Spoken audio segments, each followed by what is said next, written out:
పాండవులు 5 వలన ఉప పాండవులను పొందింది. అలాగే వంశకర్త అయినటువంటి అభిమన్యుడు సుభద్రార్జునులకు జన్మించాడు. అందరూ చాలా సంతోషంగా ఉన్నారు. ఒక కాలమునందు వేసవి కాలం వచ్చింది. వేసవి కాలము సమస్త ప్రాణులను శోషింపచేస్తుంది. అది ఋతువు యొక్క ధర్మం. ఈశ్వరుడు ఆ రకంగా ఋతు రూపంలో ప్రాణులను పెంచుతాడు, ప్రాణులను త్రుంచుతాడు. అందుకని ఆ వేసవి కాలం శోషింపచేసేటటువంటి కాలం కనుక అర్జునుడు కృష్ణ పరమాత్మతో అన్నాడు, ఇక్కడ మనం ఉన్నట్లయితే ఈ వేసవి తాపాన్ని తట్టుకోవడం కష్టం. కాబట్టి ఇంద్రప్రస్థం నుంచి బయలుదేరి మనం యమునా నదీ తీరానికి వెళ్ళినట్లయితే, ఆయనకి ఆ యమునా నది అంటే మహా ఇష్టం. ఆయనకి ఇష్టం కాదు, అసలు దాని చమత్కారం వేరు, దాని రహస్యం వేరు. ఆయన ఎప్పుడూ యమున దగ్గర ఉంటాడు. ఆయన రాసలీల చేస్తే యమున దగ్గర చేస్తాడు. ఆయన పుడితే యమున దాటుతాడు. ఆయన యమున దాటి మధుర వస్తే కంసుడు ఉండడు. ఆయన యమున దాటి నందవ్రజానికి వెడితే కంసుడు బ్రతికేస్తాడు. అదంతా నిజానికి ఉపనిషత్ రహస్యం. యమున సూర్యుని యొక్క కూతురు కాబట్టి ఆమె కాలస్వరూపిణి. కాలమును దాటాలి అంటే ఈశ్వరుడు ఆయన పాదములను పట్టుకున్నవాడు తప్ప ఎవ్వడూ కాలమును దాటలేడు. కాలమునందు పుట్టి కాలమునందు పడి మళ్లీ కాలమునందు పుడుతూ ఉంటాడు. అలా కాకుండా ఉండాలి అంటే ఈశ్వరుణ్ణి గట్టిగా పట్టుకున్నవాడెవడో వాడు ఈశ్వరుని యందు కలిసిపోతాడు, కాలమును దాటుతాడు. కాబట్టి ఆయన అన్నాడు, మనం యమునా తీరమునకు వెళ్ళి ఆ యమునా తీరంలో ఉండేటటువంటి చల్లటి గాలులను పీలుస్తూ ఉత్తుంగ తరంగములతో ప్రవహిస్తూ ఉంటుంది. కాబట్టి ఆ నీటి తుంపరల మించి వచ్చేటటువంటి చల్లని గాలిని ఆస్వాదిస్తూ, నాకు నీవు బంధువు, సఖుడు, తల్లి, తండ్రి, దైవం అన్ని అర్జునుడికి. ఆయనకి అంత ప్రీతి కృష్ణుడంటే అర్జునుడికి అంత ప్రీతి. కాబట్టి మనిద్దరం చక్కగా ఏవో కబుర్లు చెప్పుకుంటూ గడిపితే నాకెంతో సంతోషంగా ఉంటుంది అన్నాడు. కృష్ణ పరమాత్మ కూడా యమునా నది పేరెత్తితే ప్రీతి చెందుతాడని అర్జునుడి యొక్క ఊహ. అర్జునుడు ఎలా కోరుకున్నాడో అలాగే కృష్ణ పరమాత్మ కూడా అంగీకరించారు. ఇద్దరూ కలిసి యమునా నదీ తీర ప్రాంతమునకు వెళ్లి అక్కడ సంతోషంగా కాలం గడుపుతున్నారు. అప్పుడప్పుడు మధ్యలో ఆ లోయలలోకి వెళ్లి అరణ్యములలో వేటాడుతున్నారు. ఒకరోజు ఖాండవవనము అని అది ఇంద్రుని చేత రక్షింపబడుతుంటుంది. ఇంద్రుడు దాన్ని రక్షించడానికి కూడా ఒక కారణం ఉంది. ఆయనకి భూలోకంలో ఉన్న వనం మీద అంత ప్రీతి ఎందుకు అంటే, ఆయనకి ప్రాణమిత్రుడు తక్షకుడు. మీకు ఆ తక్షకుడు గురించి నేను ఆదిపర్వ ప్రారంభమునందే మనవి చేశాను. ఆ తక్షకుడు ఖాండవ వనంలో ఉంటూ ఉంటాడు. కాబట్టి ఆయన అక్కడ ఉంటాడు కాబట్టి ఆయన ఖాండవ వనాన్ని రక్షిస్తూ ఉంటాడు. నా మిత్రుడు ఉన్న ప్రదేశం కదా, అది ఏమీ దెబ్బ తినకుండా ఉండాలి, దానికి ఏమీ ప్రమాదం రాకూడదు అని రక్షణ చేస్తూ ఉంటాడు. కాబట్టి అటువంటి ఖాండవ వనం దగ్గరలో ఉన్నటువంటి గంధపు తీగలతో కూడిన ఒక పొదరింటిలో వారిద్దరూ సంతోషంగా గడిపి అక్కడ ఏదో మాట్లాడుకుంటూ ఉన్నారు. ఆ సమయంలో అక్కడికి గోరోజనం రంగులో ఉండేటటువంటి గడ్డాలు, గోరోజనం రంగు మీసాలతోటి, బడలిపోయాడు అనడానికి గుర్తయినటువంటి ఫలభాగంతో, అదో ఒక గమ్మత్తు. మనిషి చాలా డస్సిపోతే తెలిసేది ఎక్కడ అంటే నుదుటి భాగము చేత తెలుస్తుంది అంటారు. కాబట్టి డస్సిపోయినట్టుగా, కాంతి తరిగిపోయినట్టుగా ఉన్నటువంటి అగ్నిహోత్రుడు వాళ్ళిద్దరి దగ్గరికి వచ్చాడు. ఆయన వచ్చి వారి ముందు నిలబడగానే కృష్ణార్జునుడు ఇద్దరూ లేచి ఆయనని కూర్చోపెట్టి పూజ చేశారు. ఎందుకు అలా పూజ చేయడం? అగ్నిహోత్రుడు కన్నా నిజానికి కృష్ణుడేగా గొప్పవాడు, పరమాత్మ స్వరూపుడు కదా. మరి ఆయన ఎందుకు అగ్నిహోత్రుడిని పూజ చేయడం అంటే, అగ్నిహోత్రుడు బ్రాహ్మణుడు, ఆయన స్వయంగా బ్రాహ్మణుడు. అందుచేత బ్రాహ్మణుడు పూజింపదగినవాడు. ఆయన ఆశీర్వచనము చెయ్యగలడు. ఆయన వేదము అంగములతో కలిపి చదువుకున్నవాడు. స్వాధ్యాయ ప్రవచనములను చేస్తుంటాడు. పైగా ఎప్పుడూ నిరంతరం మంత్రజపం చేసినటువంటి కారణం చేత అవతల వారికి ఆశీస్సు ఇచ్చి వారికి వచ్చే ఉపద్రవములను తప్పించగలిగినటువంటి శక్తితో ఉంటాడు. అందుకని భూసురుడు అని పేరు. అది సామాన్యమైన బ్రాహ్మణుడికే అంత పూజ ఉంటే సాక్షాత్ అగ్నిహోత్రుడు ఆయనకి ఎందుకున్నది? అందుకే అగ్ని భట్టారకుడు అని పేరు. ఆయన పూజనీయుడు కనుక అగ్నిహోత్రుణ్ణి వాళ్ళిద్దరూ పూజించారు. అసలు మీకు చాలా ఆశ్చర్యం ఏమిటంటే, మహాభారతము అని పేరు. ఎందుకంటే భరత వంశమును చెప్పింది కాబట్టి అని. భరతుడు అంటే ఆయన వంశకర్త చంద్రవంశంలో. మీకు నేను భరతుడి గురించి మధ్యలో వచ్చినప్పుడు మనవి చేశాను, దుష్యంతుని యొక్క కుమారుడు. ఆ భరతుడి కథ చెప్పింది కాబట్టి భారతం కాదు. అసలు రహస్యం ఒకటి ఉంది. భరతుడు అన్న మాట ఎవరికి వర్తిస్తుందంటే అగ్నిహోత్రుడికి వర్తిస్తుంది. ఎందుచేత అంటే ఆయన భరిస్తాడు. భరించుట అంటే మీరు తీసుకెళ్లి ఇచ్చిన దాన్ని ఆయన చాలా జాగ్రత్తగా పట్టుకెళ్లి ఇంకోళ్ళకి ఇస్తూ ఉంటాడు. ఆయన అలా ఇవ్వడం వల్ల ఏమవుతుందంటే ఈ లోకము నిలబడుతుంది. ఈ లోకము నిలబడడం కాదు, మీరు మీ విహిత కర్తవ్యాన్ని నిర్వహించగలిగిన వాళ్ళై ఉంటారు. ఆయన అలా చెయ్యలేదనుకోండి, అసలు యథార్థానికి లోకాలన్నీ లయమైపోతాయి. అందుకే ఆయనకి హవ్యవాహనుడు అని ఒక పేరు. హవ్యవాహనుడు అంటే హవ్యమును తీసుకెడతాడు ఆయన. ఆయనకి స్వాహ స్వధ అని 2 భార్యలు అని చెప్తాం. అది బాహ్యమునందు భార్యా శబ్దం చేత పిలుస్తాం కానీ అది నిజంగా భార్య అని కాదు. భార్య అన్న మాట వైదిక సంప్రదాయంలో ఎక్కడన్నా వాడితే అది ఆయన యొక్క శక్తి అని గుర్తు. లక్ష్మీదేవి శ్రీమన్నారాయణుని భార్య అన్నాను అనుకోండి, లక్ష్మి ఆయన శక్తి అని. పార్వతీదేవి పరమశివుని భార్య అంటే పరమశివుని యొక్క శక్తి ఆమె అని. కాబట్టి ఇప్పుడు అగ్నిహోత్రుడు భరిస్తాడు. దేన్ని భరిస్తాడు అంటే మనం పట్టుకెళ్ళి హవిస్సు ఇచ్చామనుకోండి, హవిస్సు వేరు, కవ్యము వేరు. ఎందుకంటే హవ్యము కవ్యము అని 2 మాటలు ఉంటాయి వైదిక సంప్రదాయంలో. హవ్యం ఎవరికి ఇస్తారంటే దేవతలకు ఇస్తారు. కవ్యం ఎవరికి ఇస్తారు అంటే పితృదేవతలకు ఇస్తారు.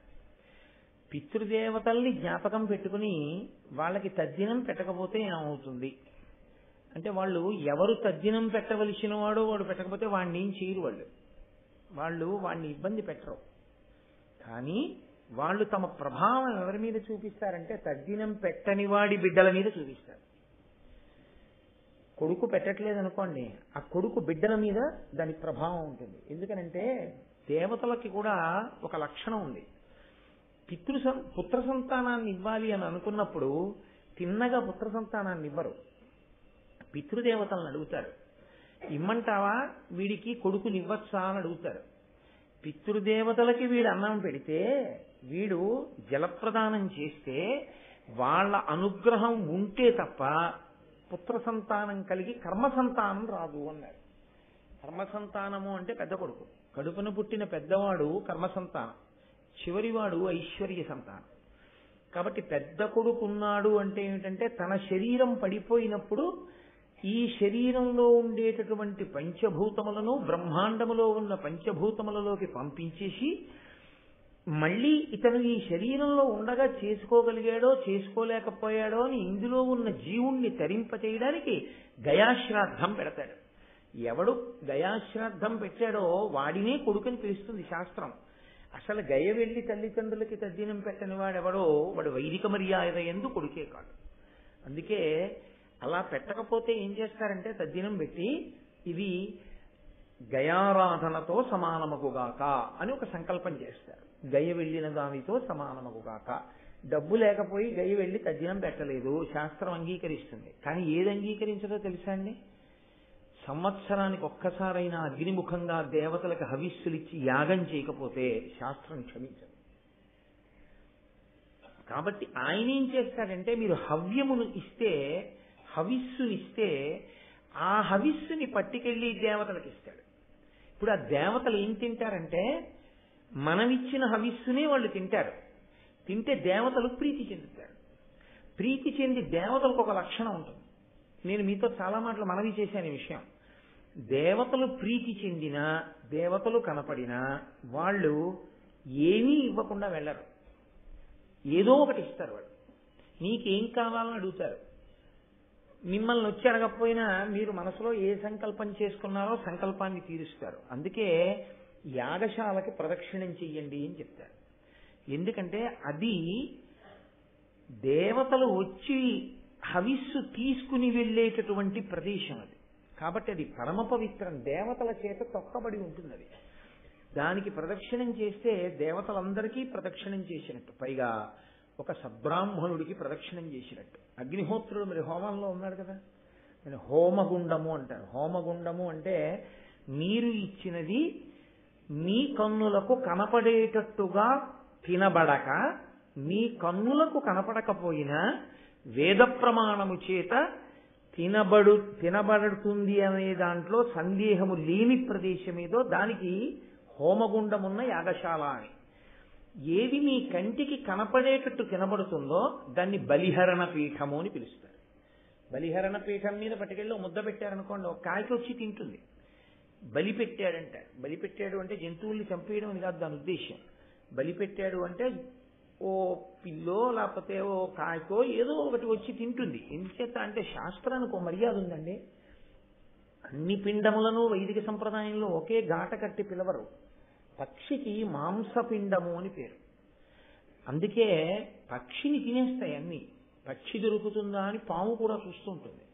ఎందుకంటే అసలు దాని పిండమే మాంసపిండం. దాని ఎందుకు మాంసం చాలా ఎక్కువ ఉంటుంది. అందుకే పక్షుల్ని మనుష్యులు కూడా తినేస్తూ ఉంటారు.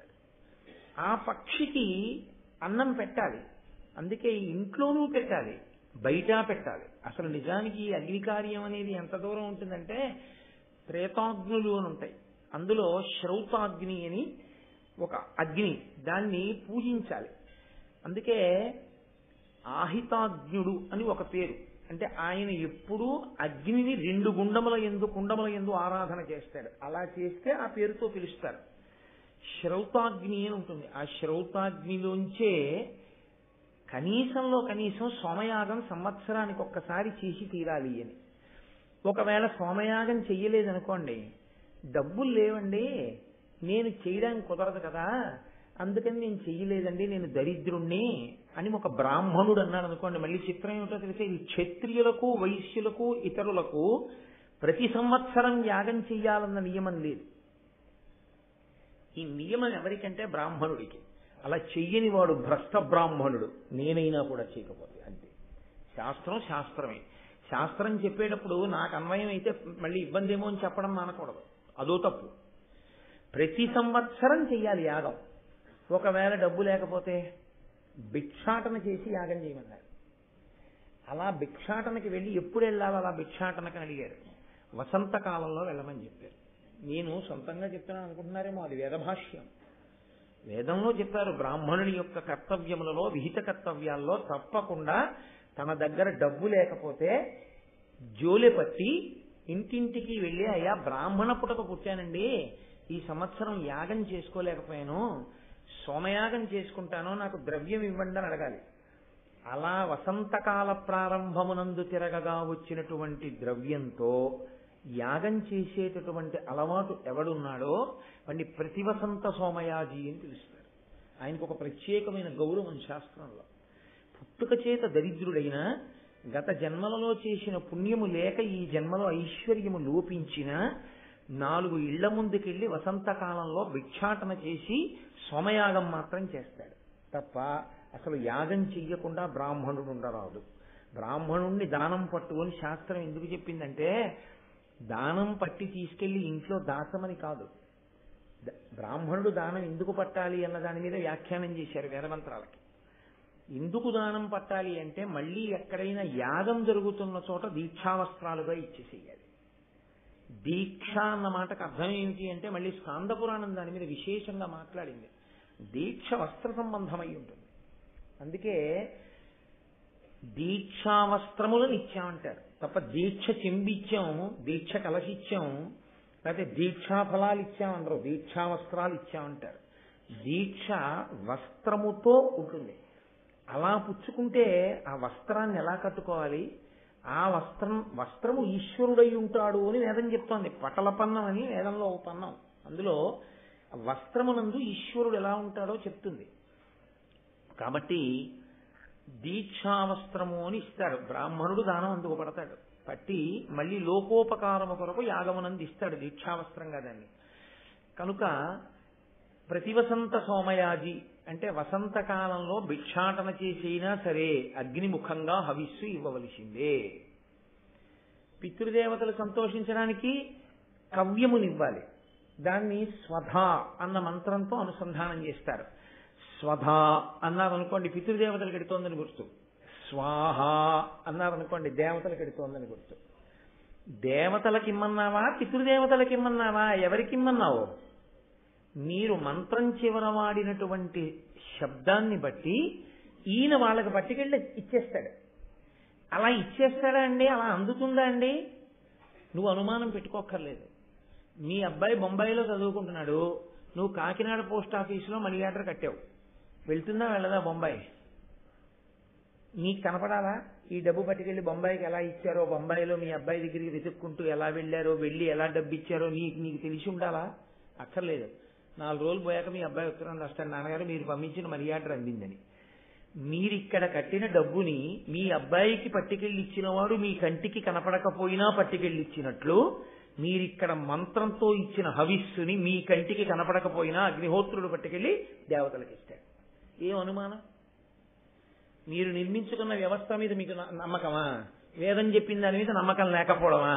సాహసం కాదు అది. అందుతుంది. ఒకప్పుడు దేవతలు కనపడ్డారు కూడా. యాగశాలలో కూర్చుని రామాయణ కాలంలో అయితే ఇష్టించేహం కరిష్యామి పుత్రియాం పుత్రకారణాత్ అని దశరథ మహారాజు గారు సంకల్పం చేశాడు, నేను ఇష్టి చేస్తున్నాను. దేవతలందరూ వచ్చి కూర్చున్నారు. కూర్చుని వాళ్ళు మాట్లాడుకున్నారు, భోజనం పెట్టే వరకు మాట్లాడుకున్నట్టుగా మాట్లాడుకుంటుంటేనే రామావతారం వచ్చింది. కాబట్టి దేవతలందరూ వస్తారు. అందుకే యాగశాల నిర్మాణమునందు అంత జాగ్రత్త తీసుకోమంటారు. యాగశాల నిర్మాణం చేయడం కొన్ని కోట్ల జన్మల యొక్క అదృష్టము ఘనీభవిస్తే అది దక్కుతుంది, లేకపోతే ఇవ్వరు అదృష్టాన్ని. ఎందుకో తెలుసా అండి? దేవతలు వచ్చి కూర్చోడానికి నీడండి అది. దేవతలు వచ్చి కూర్చునే నీడ, దేవతలు అన్నం తినడానికి ఉన్న హోమగుండము, ఆ తర్వాత వాస్తు మంటపము, దాని తలుపులు, దాని ద్వారాలు మామూలు ద్వారాలు అనుకుంటున్నారా? దానికి ఉన్న 4 ద్వారాలు 4 వేదములు, 4 వేదములు ద్వారములుగా ఉంటుంది. కాబట్టి కాకపోతే ఇవాళ వారు ఆ కార్యం అంతా చేశారు, వారిని అడగండి, నేను చెప్పింది ఏమైనా అబద్ధం ఉందేమో. 4 వేదములు 4 ద్వారములు అయి ఉంటాయి దానికి. అటువంటి యాగశాల నిర్మాణంలో ఒక తాటాకు పట్టుకొచ్చి ఇస్తే చాలు, తరించిపోతాడు. యాగశాల యాగశాలే. పూర్వం యాగశాల నిర్మాణం అంటే ఏమిటో, యాగశాల నిర్మాణంలో చక్రవర్తులు కూడా ఎంత జాగ్రత్త పడేవారో మీరు రామాయణాది కావ్యములను చదివితే తెలుస్తుంది. కాబట్టి ఇప్పుడు పితృదేవతలు సంతోషించాలి, దేవతలు సంతోషించాలి. మీరు హవిస్సిస్తే దేవతలు సంతోషించి వర్షం కురిపిస్తారు. మీరు కవ్యం ఇస్తే స్వధా అన్న శబ్దంతో పితృదేవతలు సంతోషించి సంతానాన్ని చక్కగా ఉండేటట్టుగా చూస్తారు. ఇప్పుడు ఈ 2 మీకోసమని భరించి హవ్యం పట్టుకెళ్లేవాడెవరు, కవ్యం పట్టుకెళ్లేవాడెవరు? అగ్నిహోత్రుడే. కాబట్టి అగ్నిహోత్రుడే భరతుడు. భారతం అంతా అగ్ని గురించే మాట్లాడుతుంది. భారతం అంతా దేని గురించే తెలుసా అండి? అగ్ని ఆరాధన గురించే మాట్లాడుతుంది. ఆశ్చర్యం ఏమిటంటే ఈశ్వర సంకల్పం అంటే అలా ఉంటుంది. నేను యథార్థానికి ఉపన్యాసాలు 7వ తారీఖు పూర్తి చేయాలి. పరమేశ్వరుడు అన్నాడు, యాగశాలలో అగ్ని ఏ రోజు ప్రజ్వలిల్లిందో ఆ రోజు నువ్వు అగ్నిహోత్రం గురించి చెప్పి పూర్తి చేయి అని ఇవాళ పూర్తి చేయించాడు. కాబట్టి ఆ అగ్ని అనేటటువంటిది అంత ఉత్కృష్టమైనటువంటి స్వరూపం. మీరు హవిస్సు ఇవ్వడం మానేశారనుకోండి, దేవతలకు ఆకలిస్తుంది. అన్నిటికన్నా అస్థిమితం కలిగేది దేని చేతనో తెలుసా అండి? ఆకలి చేతనే. కోపం చాలా తొందరగా దేని వల్ల వస్తుందో తెలుసా? ఆకలి వల్ల వస్తుంది. నిద్రలేమి చేత రాదు. ఎందుకంటే నిద్ర లేనివాడు కూడా అసలు పరాకుగా ఉంటాడు. వాడేదో మాట్లాడేలా కాసేపు ముందు పడుకోవాలని పడుకుంటాడు. ఆకలితో ఉన్నవాడికి తొందరగా కోపం వస్తుంది. హవిస్సు ఇవ్వకపోతే, యాగం చేయకపోతే, అగ్నిముఖంగా దేవతలకి అన్నం పెట్టడం మానేసి దేవతలు ఇచ్చినవన్నీ మనం తినేస్తుంటే వాళ్ళకి కోపం వచ్చి, వీడు ఒక్కనాడు ఒక యాగం చేయడు, ఏమీ హవిస్సు ఇవ్వడు, ఈ పాటి దానికి వీడికి మనం సంతోష పెట్టడం ఎందుకు, వీడికి మనం ఇవ్వడం ఏమిటి అంటారు. ఏమవుతుందంటే ఐశ్వర్యమునకు కారకములు ఏవో అవి ఆగిపోతాయి. ఐశ్వర్యమునకు కారకము ఏదని శాస్త్రం చెప్తుందో తెలుసా అండి? వేదం ఐశ్వర్యమునకు కారణమంతా వర్షమే అంట. శ్రియమిచ్చేత్ హుతాశన.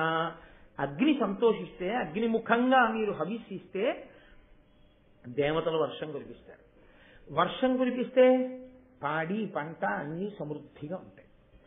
కాబట్టి ఈయన అటు దేవతలకు అన్నం పెట్టి వాళ్ళని భరిస్తాడు, మనకు కావలసిన సుఖాలు ఇప్పించి మనల్ని భరిస్తాడు. మనమిచ్చిన హవ్యాన్ని భరించి దేవతలకు ఇస్తాడు. మనమిచ్చిన కవ్యాన్ని భరించి పితృదేవతలకు ఇస్తాడు. ఇందులో ఎవడెవడు తన పితృదేవతల పేరు చెప్పి ఇవ్వనివ్వండి, ఎక్కడున్నాడో వెతుక్కుని పట్టుకెళ్ళి వాళ్ళకి ఇచ్చేస్తాడు. కాబట్టి అసలు ఇలా ఎందుకు చేయాలంటే ఆయన కర్మ ఎందుకండి ఇలా వచ్చింది? ఆయన అంతటి మహానుభావుడు ఎందుకు ఈ పని చేయడం? అసలు ఆయన పట్టుకెళ్ళడం ఏమిటి? హవ్యం కవ్యం ఎందుకు అలా పట్టుకెళ్ళడం? ఆయన ఊళ్ళే కాల్చేయగలడే, అడవిలే కాల్చేయగలడే, అలాంటి వాడు ఎందుకు అలా చేస్తుంటాడు ఆ పనులను అడిగారు. దీనికి జవాబు వ్యాస భగవానుడు లింగపురాణంలో చెప్పాడు.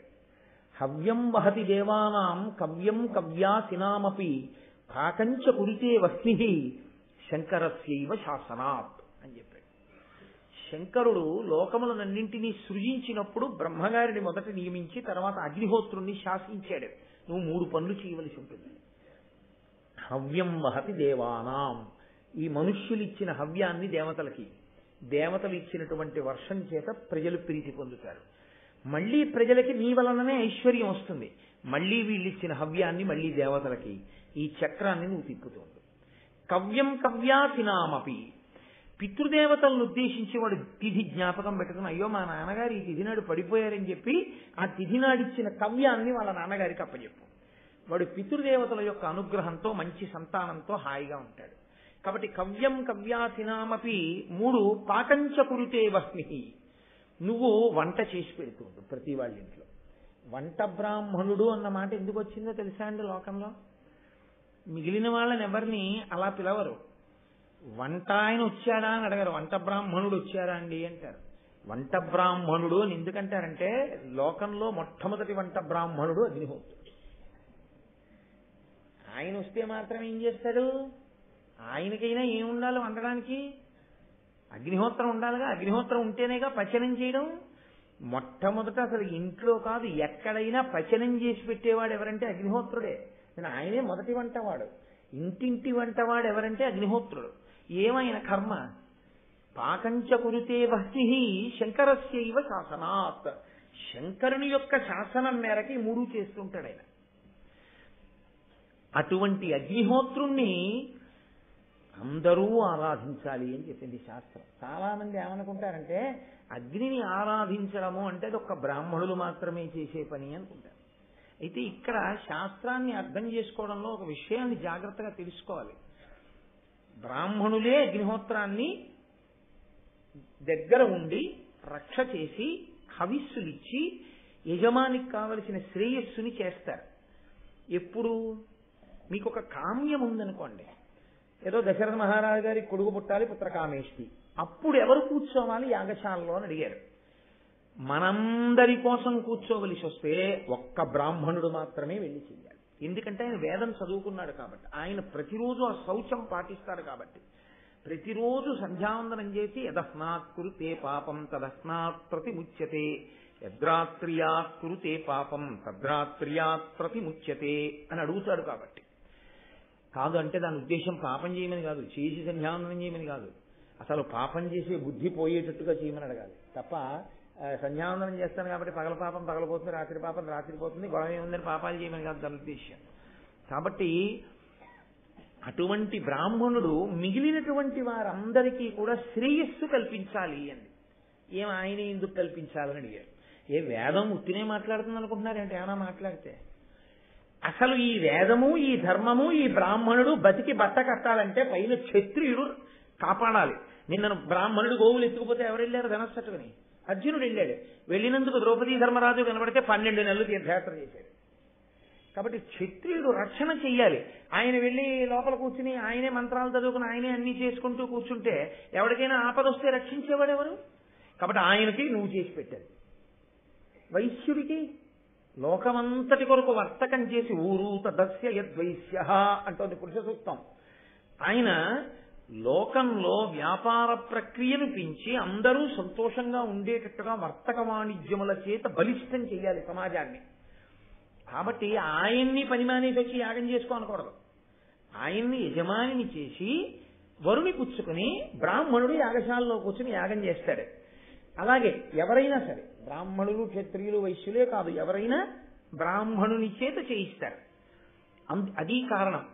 ఆయన ఒక్కడే చెయ్యాలి అనడంలో ఆయనకి ఏదో తీసుకెళ్లి కిరీటం ఆయన తల మీద పెడతామని కాదు.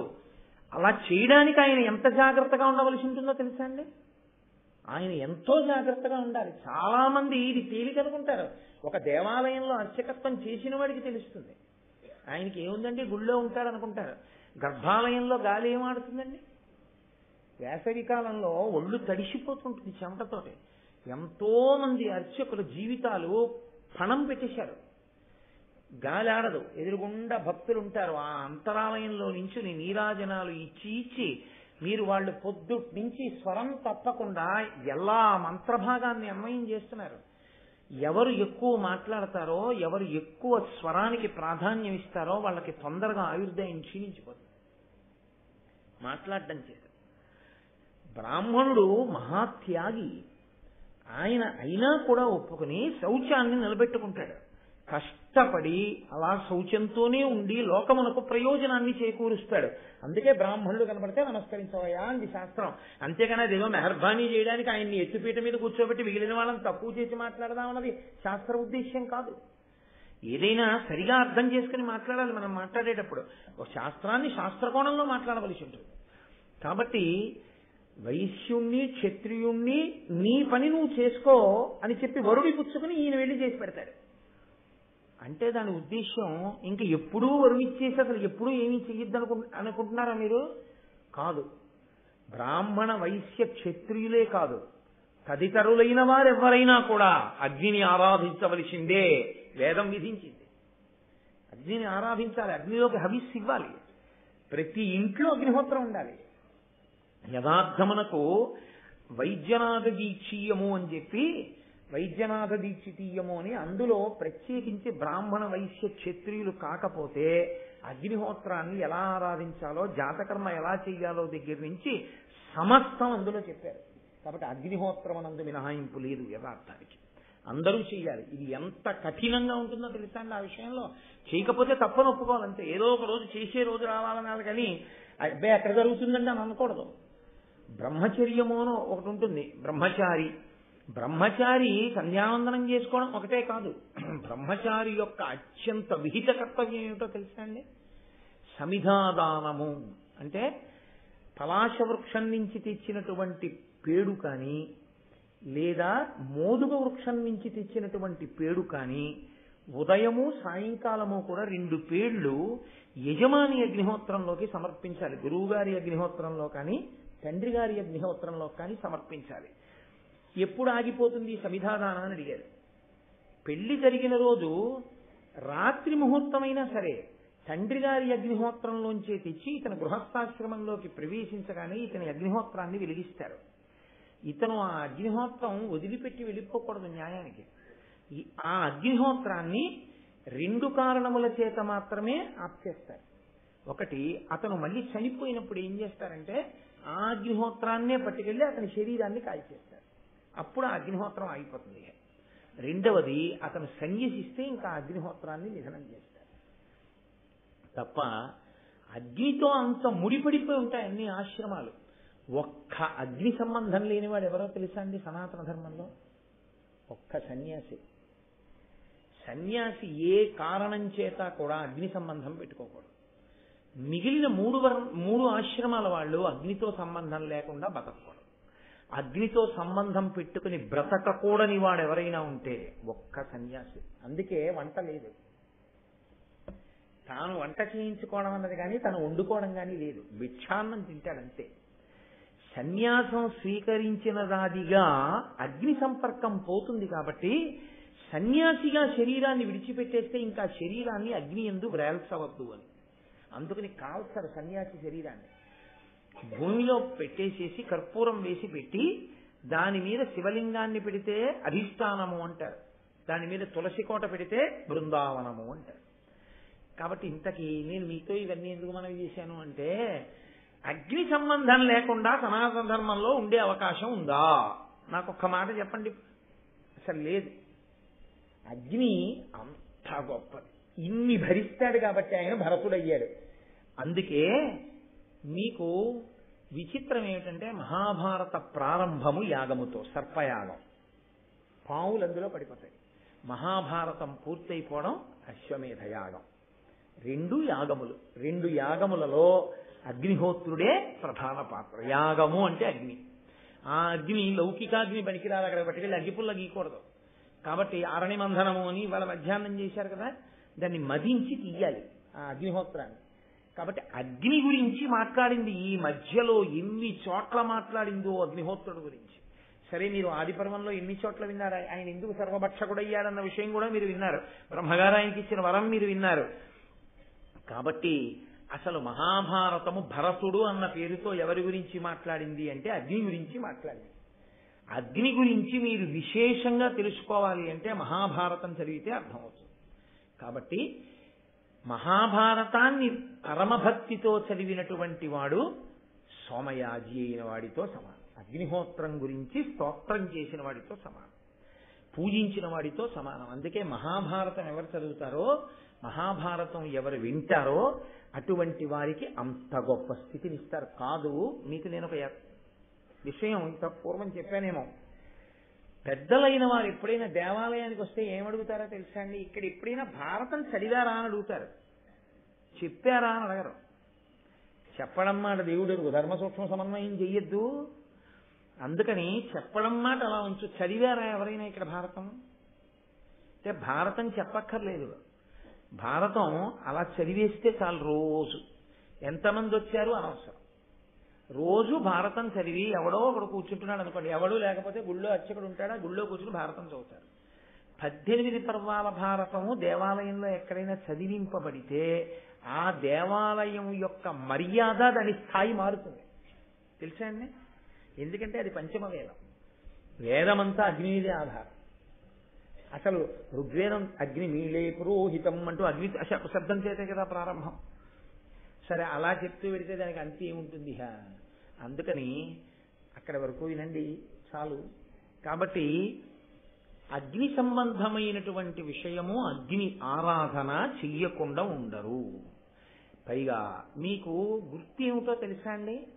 అగ్నిహోత్రం కానీ మీ పట్ల ఆనుకూల్యమైతే, అగ్ని ప్రసన్నుడైతే ఉత్తర క్షణంలో మీకేమవుతుంది అంటే ఐశ్వర్యం కలిసి వస్తుంది.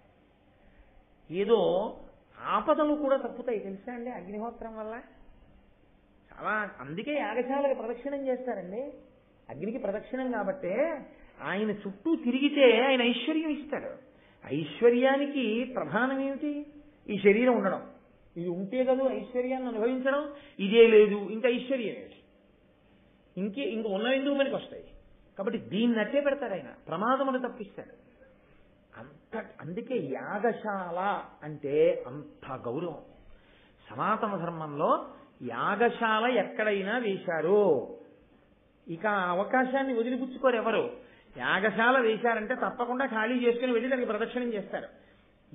తాను చేయకపోగా యాగశాలకు కూడా వెళ్ళి ప్రదక్షిణం చేయకపోతే వాడు ఎంతో ధూర్తుడైనా అయి ఉండాలి, రెండవది వాడు అదృష్టహీనుడైనా అయి ఉండాలి. అప్పుడే యాగశాలకు ప్రదక్షిణం చేయకుండా అదృష్టాన్ని దారవిడుచుకుంటాడు. కాబట్టి అటువంటి అగ్నిహోత్రుడు కనపడ్డాడు అంటే ఏమిటి దాని అర్థం? కృష్ణార్జునులకి ఏదో శ్రేయస్సు కలుగుతోంది, ఏదో శాశ్వత ఐశ్వర్యము కలిసి వస్తోంది. రాబో కాలంలో ఏదో గొప్పది సాధించడానికి కావలసిన ఉపకరణ సిద్ధి పొందుతారు ఇప్పుడు. అదే అగ్నిహోత్రం కనపడితే అర్థం. అది అప్పుడు కాదు, ఇప్పుడు కాదు, ఎప్పుడైనా అంతే అగ్ని విషయం. అందుకే అగ్ని అగ్నియే. అందుకే పూర్వం మన వాళ్ళు, ఇప్పుడంటే గ్యాస్ స్టవ్లు వచ్చేసాయి కానండి, అగ్నిహోత్రాన్ని ఆర్పడం కూడా అంత జాగ్రత్తగా ఆర్పేవారు. నాకు తెలిసినంత వరకు అసలు నా చిన్నతనంలో మా అమ్మగారు వాళ్ళు అసలు స్నానం చేసి మడిబట్ట కట్టుకోకుండా పొయ్యి వెలిగించడం అన్నది నాకు ఎప్పుడు తెలియదు. మా ఇంట్లో ఎప్పుడైనా వీపు మీద దెబ్బ పడితే దేనికి కొట్టేవారంటే పొయ్యి ముట్టుకున్నామని దెబ్బలాడేవారు. పొయ్యి ముట్టుకుంటే తిడతారేమిట్రా అనుకునేవాడిని చిన్నప్పుడు నేను. అంటే అది అగ్నిస్థానం అని వాళ్ళు అంత గౌరవించేవారు. అగ్నిహోత్రాన్ని ఉఫ్ అని కూడా ఊదేవారు కాదు. ఆ కట్టెలు కిందకి జార్చేసేవారంతే, జార్చి అవసరమైతే కొద్దిగా నీళ్లు చల్లేవారు. మంటంతా అయిపోయిన తర్వాత పై అన్నం తీసి, నాకు ఇప్పటికీ గుర్తు, అందులో వేసి కొద్దిగా కలిపి దివిషద్వర్గముని ముఖంబునమ సంతృప్తిన్ గాంచు నీషుగా స్థవములు శృతులు సర్వాంతర్యామివని అంటూ మా అమ్మగారు వాళ్ళు ఆ కట్టెల మీద కొద్దిగా అన్నం వేసేవారు. అంటే వండి పెట్టాడు మహానుభావుడు బ్రాహ్మణుడు. ముందు ఆయన భోజనం చెయ్యాలి. మనం పిలిచి భోజనం అతిథికి పెట్టకుండా చెయ్యకూడదు, అభ్యాగతికి. కనీసం ఇంటి బ్రాహ్మణుడు ఆయనే వండి పెట్టాడు. ఆయనకి ముందు పెడితే బ్రాహ్మణ ప్రసాదం మనం తిన్నట్టు అవుతుంది. బహుశः అలా వాళ్ళు పెట్టిన అన్నం తినబట్టేమో ఈరోజు కొంచెం మీకు భారతం చెప్పుకునే అదృష్టాన్ని నేను పొందాను. కాబట్టి అగ్నిహోత్రుడు నిత్య పూజనీయుడు, ఆయన్ని ఎప్పుడూ పూజించాలి. అది మన వైదిక సంస్కారం. అసలు మన ఆర్యులు అని పిలవడానికి కారణం ఏంటో తెలుసా అండి? అగ్నిని ఆరాధించే జాతి కనుక. అగ్నిని ఆరాధించి అగ్నిముఖంగా ఇలా హవిస్సు ఇచ్చేటటువంటి ప్రక్రియ మీకు ఏ ఇతర విశ్వాసమునందు లేదు. యజ్ఞము యాగము ఈ రెండు మన సొత్తు, వీటికి మనమే వారసులం. యాగములు చేసి స్వాహాకారంతో దేవతలకు హవిస్సులు ఇచ్చే ఏకైక జాతి ప్రపంచం మొత్తం మీద ఒక్క వైదిక ధర్మమే. అది ఎందుకు ఇస్తారో తెలుసా? సర్వే జనాః సుఖినో భవంతు, లోక కళ్యాణం కోసం. ఎవరో కొంతమంది బాగుండాలని చేయరు యజ్ఞయాగాదులు. అంత విశాల హృదయం మనది. ఆ విశాల హృదయానికి గుర్తు అగ్నికార్యం. అటువంటి అగ్నిహోత్రుడే ఎదురుగుండా కనపడితే కృష్ణార్జునులు పూజించకుండా ఎందుకుంటారు? కాబట్టి వాళ్ళు వెంటనే లేచి, మహానుభావుడు, పెద్దవాడు, బ్రాహ్మణుడు, అగ్నిహోత్రుడు కాబట్టి ఆయన్ని కూర్చోబెట్టి ఆయనని సర్వ విధముల పూజించారు. బ్రాహ్మణుడికి ఏమిటి ప్రీతో తెలుసా అండి? బ్రాహ్మణో భోజన ప్రియ, ఆయనకి భోజనం ఇష్టం. ఆయనకి భోజనం ఇష్టము అన్న మాటని మీరు జాగ్రత్తగా అర్థం చేసుకోవాల్సి ఉంటుంది. ఆయనకి భోజనం ఎందుకు ఇష్టమయ్యేటట్టు ఈశ్వరుడు చేశాడో తెలుసా అండి? ఒక్కటే కారణం. ఆయన తినేసి దాంతో కృతజ్ఞుడై వెళ్ళిపోయేవాడు కాడు. ఏమీ పని లేకపోతే ఆయన గుడిగట్టు మీద కూర్చుని అమ్మాయిని చేసుకుంటాడు. ఎప్పుడు ఆ వేదమంత్రాలను అలా ఉచ్చరిస్తూనే ఉంటాడు. ఎప్పుడు సంతకము అవి చదువుతూ ఉండడం చేత ఆ వేదమంత్రములు ఎక్కడ వినపడతాయో అక్కడ ఈశ్వరుడు ప్రసన్నుడవుతూ ఉంటాడు. ఆయన శరీరం ఎలా నిలబడాలి? అన్నము చేత నిలబడాలి. అందుకే బ్రాహ్మణుడికి భోజనం పెట్టేటప్పుడు ఒక జాగ్రత్త తీసుకుని పెట్టమని చెప్తుంది శాస్త్రం. గోమయంతో అలకకుండా పెట్టకూడదు భోజనం. గోమయంతో శుద్ధి చెయ్యాలి. ఎందుకంటే ఏదో 20 మంది భోజనం చేస్తున్నారు అనుకోండి, మీరు కట్టిన ప్రదేశం 10 మందికి సరిపోతుంది అనుకోండి. 10 మందికి పెట్టేసి మీరు తడిబట్టతో అలికితే ఎంగిలి ఉంటుంది అక్కడ. మళ్ళీ అక్కడ ఇస్త్ర వేసి మళ్ళీ మిగిలిన 10 మందిని కూర్చోబెట్టారనుకోండి, ఇప్పుడు మీకు పుణ్యం రాదు. మీకింత క్రతువు చేస్తున్న బ్రాహ్మణుడికి మీరు పెట్టిన అన్నాన్ని వేదమంత్రంగా మార్చి మీ శ్రేయస్సు చూసే బ్రాహ్మణుడికి ఎంగిలి అన్నం పెట్టిన పాపం మీ ఖాతాలో వేస్తాడు. అందుకే అన్నిటికన్నా గొప్ప విషయం ఏమిటంటే భోజనం పెట్టడం కాదు, భోజనం పెట్టడంలో మీరు ఎంత శ్రద్ధగా పెడతారో చూసుకోవాలి. గోమయం తెచ్చి జాగ్రత్తగా అలికి పెట్టాలి.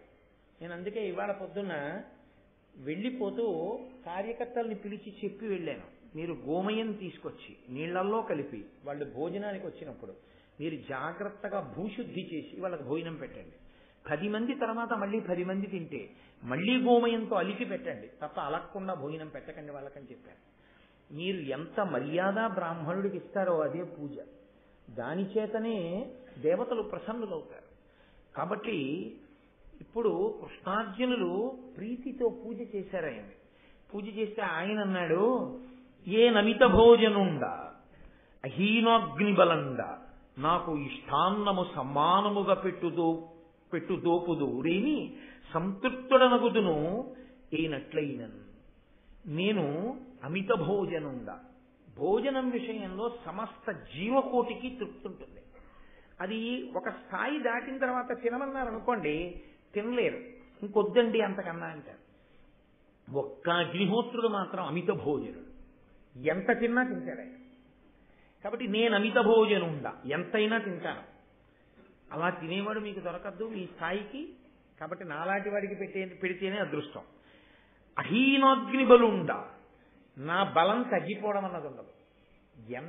లోకంలో ఎక్కువ తినేస్తే బలం తగ్గిపోతుంది. ఎందుకో తెలుసా అండి, ఇబ్బంది వస్తుంది. అలా తినకూడదు. ఆయన ఒక్కడే ఇలా ఉంటాడు, ఎంత తిన్నా బలంగా ఉంటాడు, ఆయన బలం క్షీణించదు. కాబట్టి అహీనాగ్ని బలుండ నాకు ఇష్టాన్నము సమ్మానముగా పెట్టుడోపుదురేని. నాకు భోజనం పెట్టడం అంటే ఎలా పెట్టాలో తెలుసా? ఏదో పనికి మాలిన వాడికి భోజనం పెట్టినట్టు పెట్టకూడదు. అది మహాభారతం అంటే. మహాభారతాన్ని చదివిన వాడికి ఎవరి పట్ల ఎలా ప్రవర్తించాలో తెలిసి ఉండాలి. నాకు పెట్టినప్పుడు సమ్మానముగా గౌరవించి పెడితే పెట్టు దోపుదురేని సుతృప్తుండనగుదును, నేను చాలా తృప్తిని పొందుతాను. తృప్తి పొందితే ఏం చేస్తాను? ఊరికే పోతుందా? ఆశీర్వచనం చేస్తాను, మీకు అమిత బలాన్ని ఇస్తాను, మీకు ఏదో శక్తిని ఇస్తాను. కాబట్టి పెడతారా నాకు అన్నం అని అడిగాడు. అడిగితే వాళ్ళు అన్నారు, తప్పకుండా. మీరు అడిగిన తర్వాత పైగా పెట్టకపోవడమా? ఏం కావాలి చెప్పండి, పెట్టేస్తానన్నారు. అంటే ఆయన అన్నాడు, ఆ ఖాండవనం తినేయాలనుంది నాకు. అంటే కాల్చేస్తాడు. ఆ ఖాండవనం కాల్చేయాలనుంది. దానికి అభ్యంతరం ఏమిటి? మమ్మల్ని అడగడం ఎందుకు? మేము పెట్టేది ఏముంది అందులో, తినేసేయండి అన్నాడు. అంటే ఆయన అన్నాడు, అలా తినేయలేక కాదు, అగ్ని నేను, నాకు ఆహారమై ఇంద్రు ఖాండవంబు, దీని కాల్ప గడగి ఎగువ బడితి ముందర ఇంద్రు పంచిన మహాదారుణాంబుధర శతంబు చేత. ఇత పూర్వం నేను ఈ ఖాండవనాన్ని తిందామని అనేక సార్లు ప్రయత్నం చేశాను. కానీ ఆయన బ్రహ్మాండమైనటువంటి 100 మేఘములను పంపించి వర్షింపజేస్తున్నాడు. ఆయన ఎందుకు అగ్నిహోత్రుడు తినకుండా చూడటం? అంటే అక్కడ తక్షకుడు ఉన్నాడు, ఇంద్రుడి మిత్రుడు. మరి అగ్ని కాల్చేస్తే ఆయన సర్వభక్షకుడు, పాముని తినేస్తాడు. అందుకని ఎక్కడ తన మిత్రుడు కాలిపోతాడోనని, ఆయన ఇల్లు కాలిపోతుందోనని అగ్నిహోత్రుడు ఖాండవాన్ని తినకుండా ఆయన చూస్తున్నాడు. ఈయనకి ఈ ఖాండవనమే తినాలన్న పిచ్చెందుకు? లోకంలో ఉన్నాయిగా, అవన్నీ తినచ్చుగా. అందుకని ఇంద్రుడు నన్ను తిననివ్వడు ఈ ఖాండవనాన్ని. ఎందుకు తిననివ్వడు అంటారేమో, తక్షకుడి కారణంగా నన్ను ఆ ఖాండవనానికి రానివ్వడు. నేను ఖాండవనమే తినాలని ఎందుకు అనుకుంటున్నానంటారేమో, మీకు ఒక కారణం చెప్తాను. శ్వేతకి వెళ్ళడం నాకు ఇబ్బంది వచ్చింది. శ్వేతకి వరకు, శ్వేతకి అని ఆయన ఒక రాజర్షి. ఆయన అనేక యజ్ఞములు చేసేశాడు. ఇంకా అంతు తెలియలేదు ఆ యజ్ఞాలకి. అన్ని యజ్ఞాలు చేశాడు. యజ్ఞం చేస్తే ఏం చేస్తారండి? అలా నీటిలో సమిధ ముంచి నెయ్యి, హవిస్సు, హవిస్సు చెరు అంటారా, హవిస్సు నీటిలో ముంచి సమిధ, సరే పూర్ణాహుతి చేస్తే నీటి ధార పోసేస్తూ ఉంటారు. నెయ్యికి 2 లక్షణాలు ఉన్నాయి. ఒకటి మంచి తెలివితేటలు ఇస్తుంది, తేజస్సుని ఇస్తుంది. అదే నెయ్యి ఎక్కువైపోయింది అనుకోండి, పిచ్చిదాహం పుట్టేసి ఆకలి మందగించేసి దానివల్ల తేజస్సు క్షీణించిపోతుంది. ఏదో యజ్ఞం అంటే ఓ యజ్ఞం అంటే తింటాను. అమ్మ బాబోయ్, ఆ శ్వేతకి లోకంలో ఉన్న నెయ్యంతా పట్టుకొచ్చి పోసేశాడు తినమని. నాకున్న వ్యసనం ఏమిటో తెలుసా? ఎంత నెయ్యి పోస్తే అంత నోరెత్తి తాగుతాను. అగ్నిహోత్రం గురించి మీరు చదవాలి నిజంగా. పురాణాల్లో హోమగుండంలో అగ్నిహోత్రం అంటే ఎలా ఉండాలో చెప్తారు. సుహృతంబులయ్య శిఖులున్ కళ్యాణమిక్కాలమున్ అంటాడు బలిచక్రవర్తి. సుహృతంబులయ్య శిఖులున్, అగ్నిహోత్రపు శిఖ పైకి లేచి కుడి పక్కకి తిరుగుతోంది అనుకోండి, గొప్ప జయం కలుగుతోందని గుర్తు. అగ్నిహోత్రపు శిఖ పైకి లేచి ఎడం పక్కకి తిరుగుతోంది అనుకోండి, ప్రమాదం వచ్చేస్తోందని గుర్తు. ఎవరైనా చెయ్యి వేసేటప్పటికీ అగ్నిహోత్రం పైకి లేచిందనుకోండి, మహాత్ముడని గుర్తు. ఎందుకో తెలుసా అండి? నువ్వు వచ్చావు, అగ్నిహోత్రం పైకి లేస్తోంది అన్నాడు. శ్రీ మహావిష్ణువు వామనమూర్తిగా యజ్ఞవాటంలోకి వస్తుంటే అగ్ని పైకి లేచింది. వడుగా ఎవ్వరివాడవెవ్వడుగు సంవాస స్థలం వెయ్యది ఎడకున్ నీ వరుదించుటన్ సఫలమయ్యన్ వంశమున్ జన్మమున్ కడు ధన్యాత్ముడనైతి ఈ మఖము యోగ్యం వయ్యే సుహృతంబులయ్య శిఖులున్ అన్నాడు. నువ్వు నడిచి వస్తుంటే అగ్నిహోత్రం లేస్తోందయా యజ్ఞగుండంలోంచి, పైకి లేస్తోంది. అలా పైకి లేచిందంటే నువ్వు సామాన్యుడు కావు, మహాత్ముడవు, గొప్ప ఉపాసన బలం ఉన్నవాడివి. ఔపాసన అన్నది అగ్నికి సంబంధించింది. అది ఆడదానికి మగాడికి కూడా చెందుతుంది. మీతో చెప్పాగా, ఊక వేస్తుంది అలా ఆడదని. కాబట్టి సుహృతంబులయ్య శిఖులున్ కళ్యాణమిక్కాలమున్, అగ్నిలా పైకి లేచిందంటే శుభం జరుగుతోందని గుర్తన్నాడు.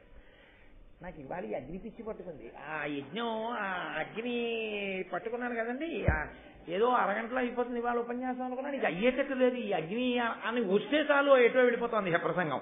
కాబట్టి నేను ఖాండవనమే ఎందుకు తినాలనుకుంటున్నానంటే, ఆ రాజర్షి ఎన్ని యజ్ఞాలు చేసేసి నాలో ఆజ్యధార పోసేస్తే ఆ నెయ్యంతా తినేసి నాకు అజీర్ణం పట్టుకుంది. పోనీ అక్కడతో ఆపాడు అనుకుంటున్నావా?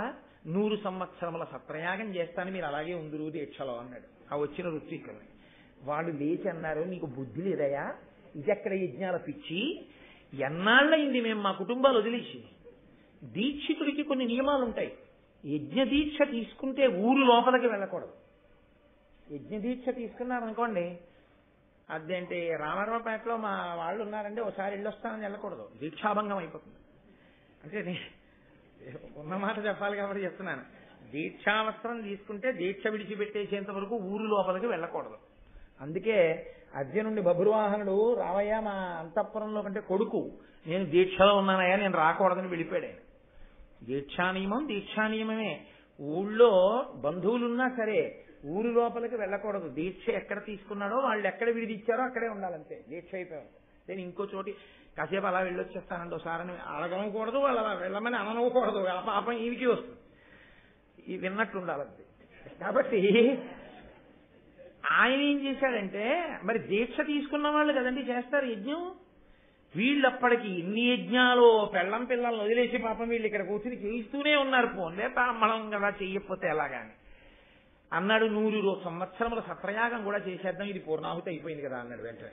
అంటే వాళ్ళు అన్నారు, నీకు నమస్కారం నాయన, నువ్వు క్షత్రియుడివి, మేము బ్రాహ్మణులం అయినా నీకున్నటువంటి ఈ యజ్ఞాల పిచ్చి అయ్య బాబో చాలా గొప్పది, ఇలా ఎవరు ఉండరు, మేం చేయలేము. మేమే కాదు ఎవడూ రాడు నీకు యాజ్ఞికం చేయడానికి, ఎవ్వడూ కూర్చోడు నీ దగ్గర. నువ్వు ఒక పని చెయ్యి, నీకు చెయ్యాలంటే విసుగు లేకుండా 100 ఏళ్ళు నువ్వు పోసేసే అగ్నిహోత్రం, నువ్వు చేసేసేటటువంటి హవిస్సు, నీకున్న సరదా తీరిపోవాలంటే పరమశివుణ్ణి పిలుచుకురా. ఆయనకు ఒకటికే బాసం పెట్టేసి కూర్చుంటే మళ్ళీ పైకి లేవని అలవాటు ఉంది. ఎందుకంటే ఇలా కూర్చున్నాడు అనుకోండి, ధవలవర్షం ఇందోర్ మండలే సన్నివిష్టం భుజగ వలయహారం భస్మ దిగ్ధాంగమీశం మృగయ పరశు పాణించారు చంద్రార్థమౌళిం హృదయ కమల మధ్యే సంతతం చింతయామి.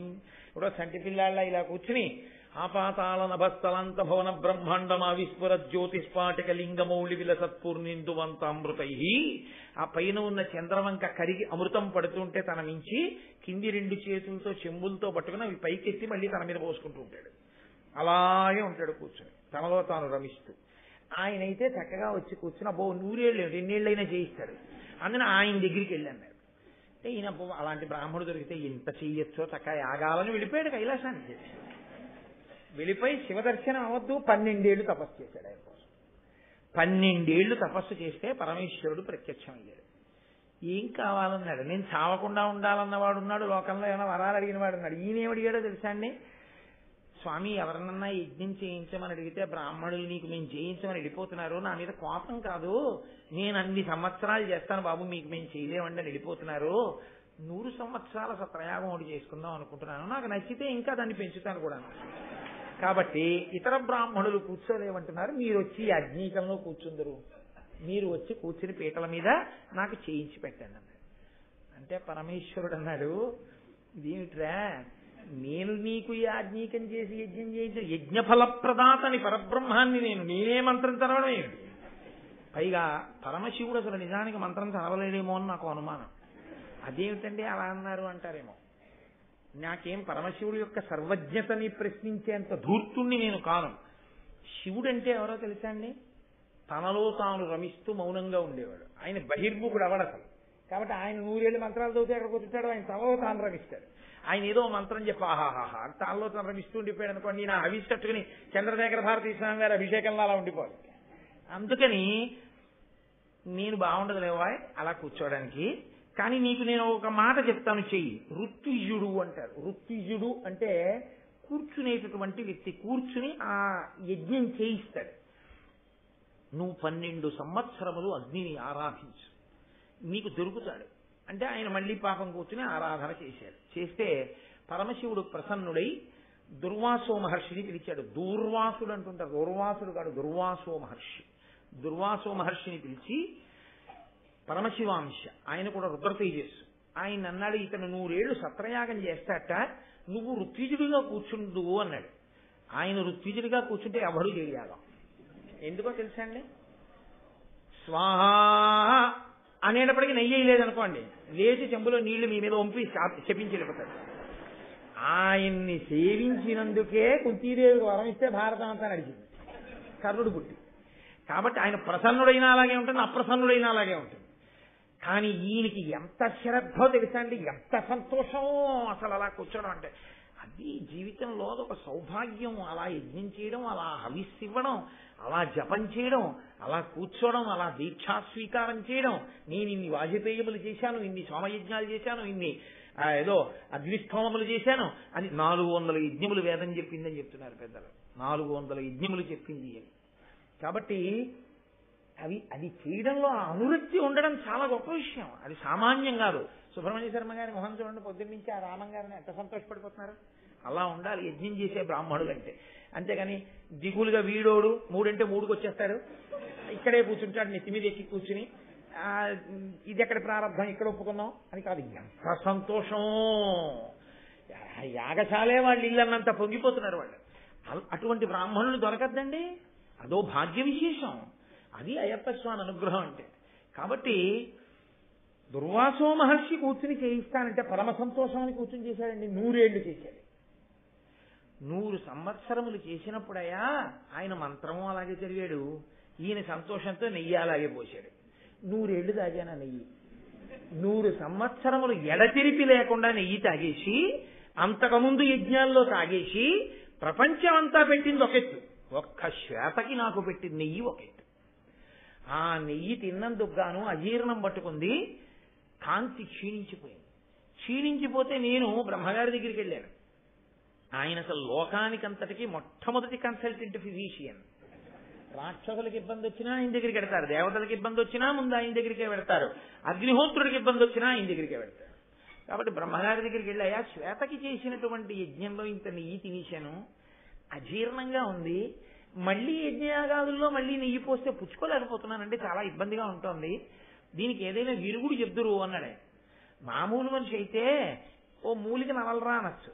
ఆయన అగ్నిహోత్రుడు, తిన్నదంతా నెయ్యి, అది విరగాలంటే ఆయన అన్నాడు బోలెడన్ని ఔషధులున్నాయి ఖాండవ వనంలో, అది తిని ఆ వనం అంతా తినేస్తే నీ అజీర్ణం పోతుంది అని ఆయన అన్నాడు. ఈ వ్యాధి ఒంట తీరదు, దివ్యౌషధయుక్తమైన దివిజవనంబున్ హవ్యాసన భక్షింపు మహావ్యాధి శమంబు దాననగునీకనినన్. ఈ మహావ్యాధి తగ్గాలంటే అదిగో ఇంద్రుడు రక్షించే ఆ ఖాండవ వనాన్ని తినేసేయి అన్నాడు. ఆయన పాపం 7 మార్లు ప్రయత్నించాడు తిందామని. 7 మాటలో ఆయన 100 మేఘాలు పంపించి వర్షం కురిపించేవాడు. చల్లారిపోయేది అగ్నిహోత్రం. ఇటు కడుపు బాధ తీరదు, ఎదురుగుండా మందుంది, వేసుకోవడానికి లేదు. కాబట్టి ఆయన మళ్లీ బ్రహ్మగారి దగ్గరికి వెళ్ళాడు. వెళ్ళి అయ్యా 7 మాటలు ప్రయత్నించానండి, అది తిందామంటే ఇంద్రుడు వర్షం కురిపించేస్తున్నాడు, అందులో ఆయన స్నేహితుడు తక్షకుడు ఉన్నట్ట, ఏం చేయమంటారు మరి, ఎలా ఖాండవన దహించడం అంటే ఆయన అన్నాడు కంగారు పడకు, నరనారాయణులని గొప్ప మునులు, వాళ్ళిద్దరి అంశ భూమి మీదకు వస్తోంది, వాళ్ళు లోకాన్ని రక్షించడం కోసమే అవతారం తీసుకుంటున్నారు, కృష్ణార్జునులుగా వస్తారు. వాళ్ళిద్దరూ ఒకానొక సమయంలో ఖాండవవనం దగ్గరికి వచ్చి కూర్చుంటారు. అదిగో ఈశ్వరుడి యొక్క ప్రేరణ, అందుకొచ్చారు వాళ్ళిద్దరు ఇక్కడికి.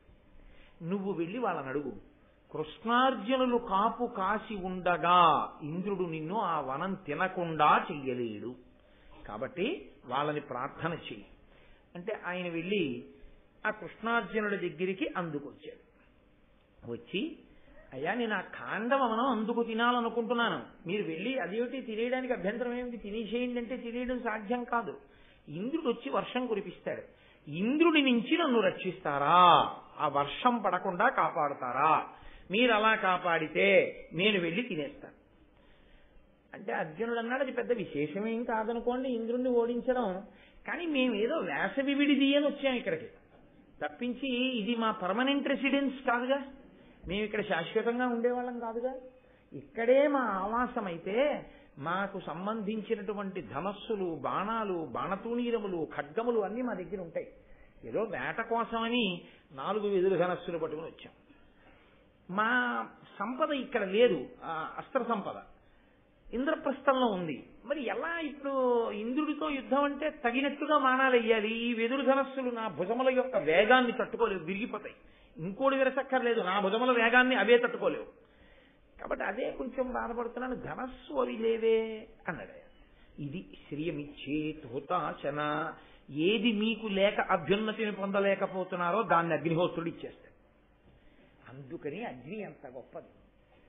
కాబట్టి ఇప్పుడు వెంటనే ఆయన అన్నాడు, మీకేం బెంగలేదు, నేను ఇస్తాను, అద్భుతమైనటువంటి ఆయుధాలు ఇస్తాను అని వరుణుణ్ణి ప్రార్థన చేశాడు.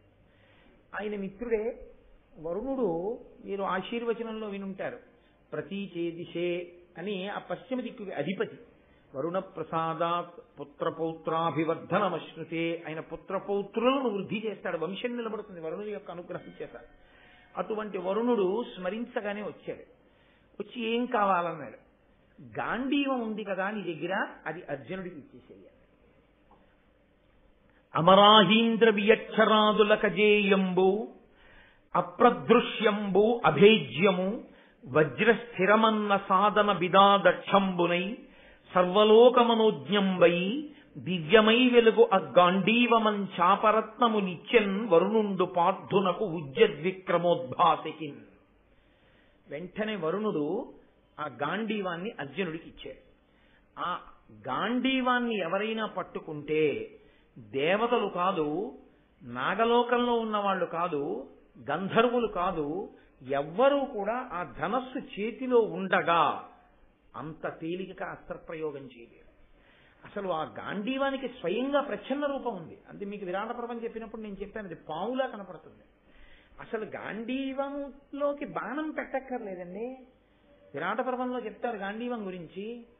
ఆ గాంధీవాన్ని చేత్తో పట్టుకుని టంకారం చేస్తే దాని వింటి నారిని ఆ టంకార ధ్వనికి ఓ మోస్తరు గుండె బలహీనత ఉన్న వాళ్ళ యొక్క చెవుల్లోంచి ముక్కుల్లోంచి నెత్తురు కారిపోయి పడిపోతారు ఆ ధ్వనికి.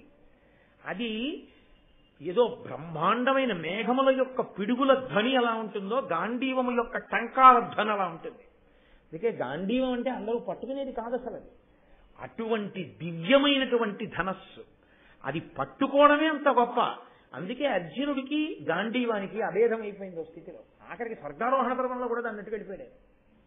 అంత ప్రీతి ఆయనకి, గాంధీవం అంటే అంత ఇష్టం. అటువంటి గాంధీవాన్ని నీకు ఇస్తున్నాను, ఇదిగో పుచ్చుకో.